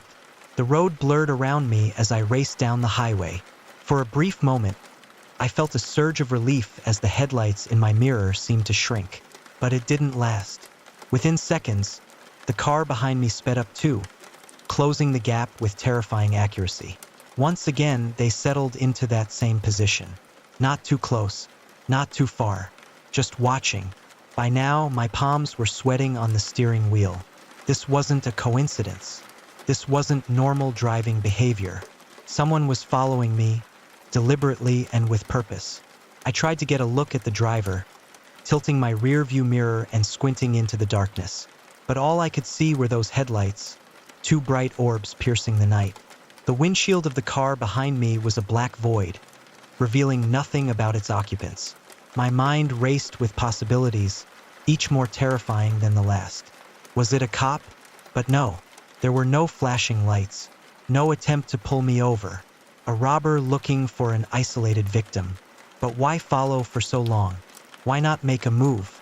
I checked my phone, hoping to call for help, but there was no signal. Of course not. Not out here in the middle of nowhere. The highway stretched endlessly ahead, a ribbon of black cutting through the darkness. No exits in sight, no towns, not even another car. Just me and my silent pursuer. I considered pulling over, but the thought of stopping out here alone with whoever was in that car made my blood run cold. No, I had to keep driving, had to find somewhere safe, somewhere with people. Hours seemed to pass, though my clock told me it had only been minutes. Every curve in the road, every hill I hoped would bring me to a town, a gas station, anything. But there was only more highway, more darkness, and always those headlights behind me. I began to talk to myself, trying to stay calm, trying to reason it out. It's okay. You're okay. They haven't done anything. Maybe it's just a coincidence. Maybe. My words were cut short as I crested a hill and saw something that made my heart leap. Headlights ahead. Another car coming towards me in the opposite lane. For a moment, I felt a surge of relief.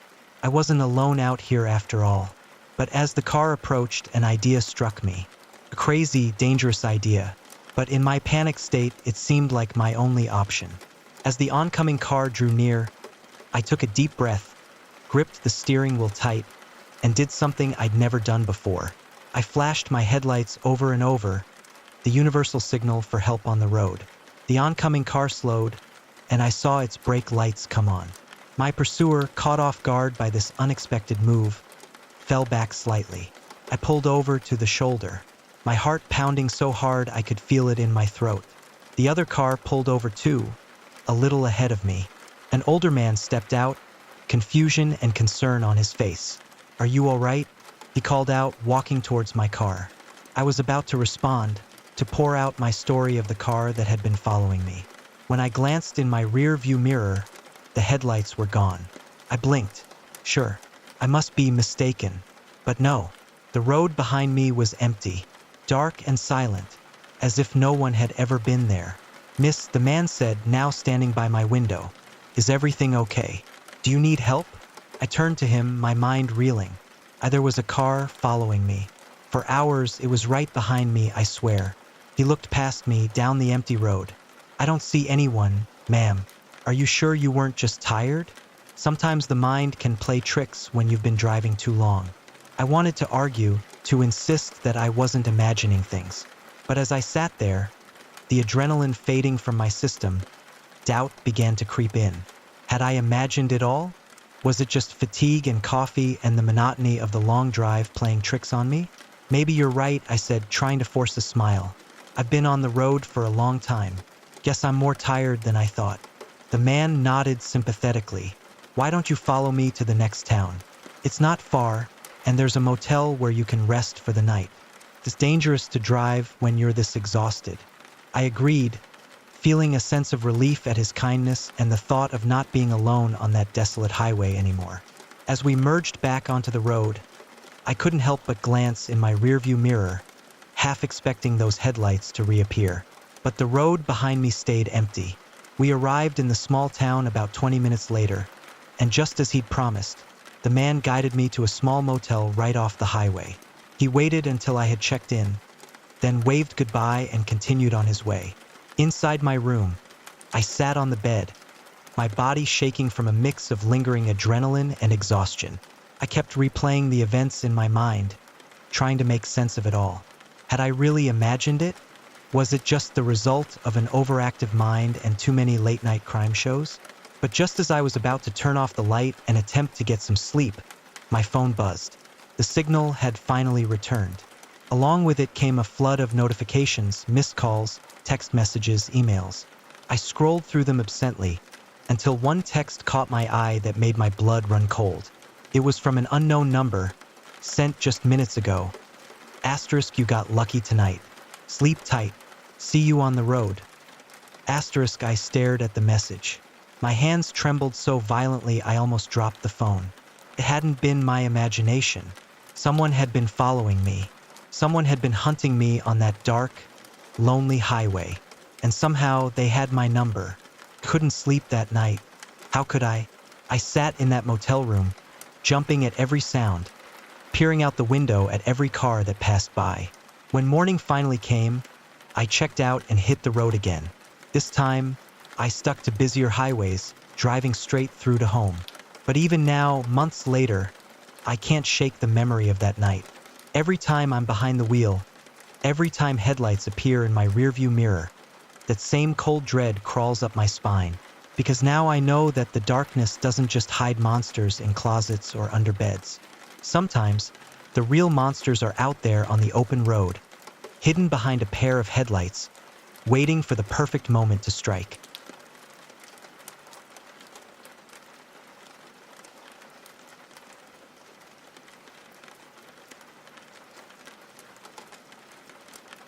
It started with the sound, a hollow, rhythmic echo that pulsed beneath the earth, barely perceptible at first.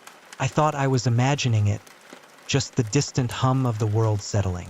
But as the nights passed, it grew louder. I had moved into the old farmhouse on the edge of town, looking for solitude. The previous owner had left it vacant for years, and the land had reclaimed most of it. Ivy crawled up the brick walls, weeds pushed through the wooden porch, and beyond the backyard, the forest pressed in like a waiting crowd.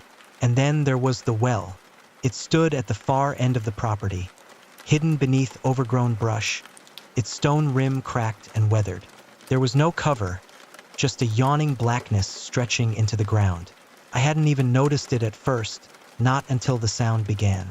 A slow, deliberate thudding, like something knocking against stone. One night, I took a flashlight and approached the well, standing at its edge, peering down into the abyss. The light barely cut through the darkness. The inside walls were lined with moss, damp with the weight of decades. And then, just as I was about to turn back, something moved. A whisper rose from the depths. "Help me!"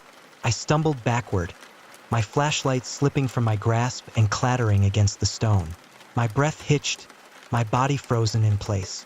The voice was small, distant, yet unmistakable. Someone was down there. I ran back to the house, my mind racing. Had someone fallen in? Had they been trapped for days? Weeks? My hands trembled as I dialed the police, my voice barely coherent as I tried to explain. An officer arrived within the hour, his skepticism evident as he followed me to the well. I pointed into the dark, insisting I had heard something. He shined his own flashlight down. Nothing, just silence, stretching as deep as the well itself. He sighed, shaking his head. "Probably just the wind," he muttered before heading back to his car. But I knew what I had heard. That night, the knocking was louder, more insistent. I covered my ears with my pillow, willing sleep to take me. But in the silence between each knock, I swore I could hear breathing. I told myself I wouldn't go back to the well, that I would ignore it, let time consume whatever lurked below. But it didn't want to be ignored. The dreams started the next night. I was standing at the edge of the well, staring down, but this time, something stared back. A pair of pale hands clung to the stones, slowly pulling a figure into view. A face, hollow and stretched, its mouth open too wide in a silent scream. I woke up gasping, drenched in sweat, and outside, the knocking continued. I don't know how many nights passed before I finally broke. I grabbed my flashlight, my breath unsteady, and returned to the well. The air was thick, unmoving. "Who are you?" I whispered into the void. Silence. Then, in a voice not quite human, "You let me out." A chill surged through my veins. My hands shook as I backed away, my pulse hammering. I turned to run, but the knocking didn't stop. It was coming from behind me now. I barely made it inside. My hands fumbled with the lock, my breath shallow as I pressed my back against the door, trying to calm the pounding in my chest. The knocking didn't follow, but the silence that replaced it was worse. I didn't sleep. I sat in the corner of my bedroom, my flashlight clutched tightly in my hand, waiting for the sun to rise. But even as dawn spilled pale light across my room, I couldn't shake the feeling that something was watching me. The well had let something out, and it wasn't leaving. The next day, I tried to pretend everything was normal.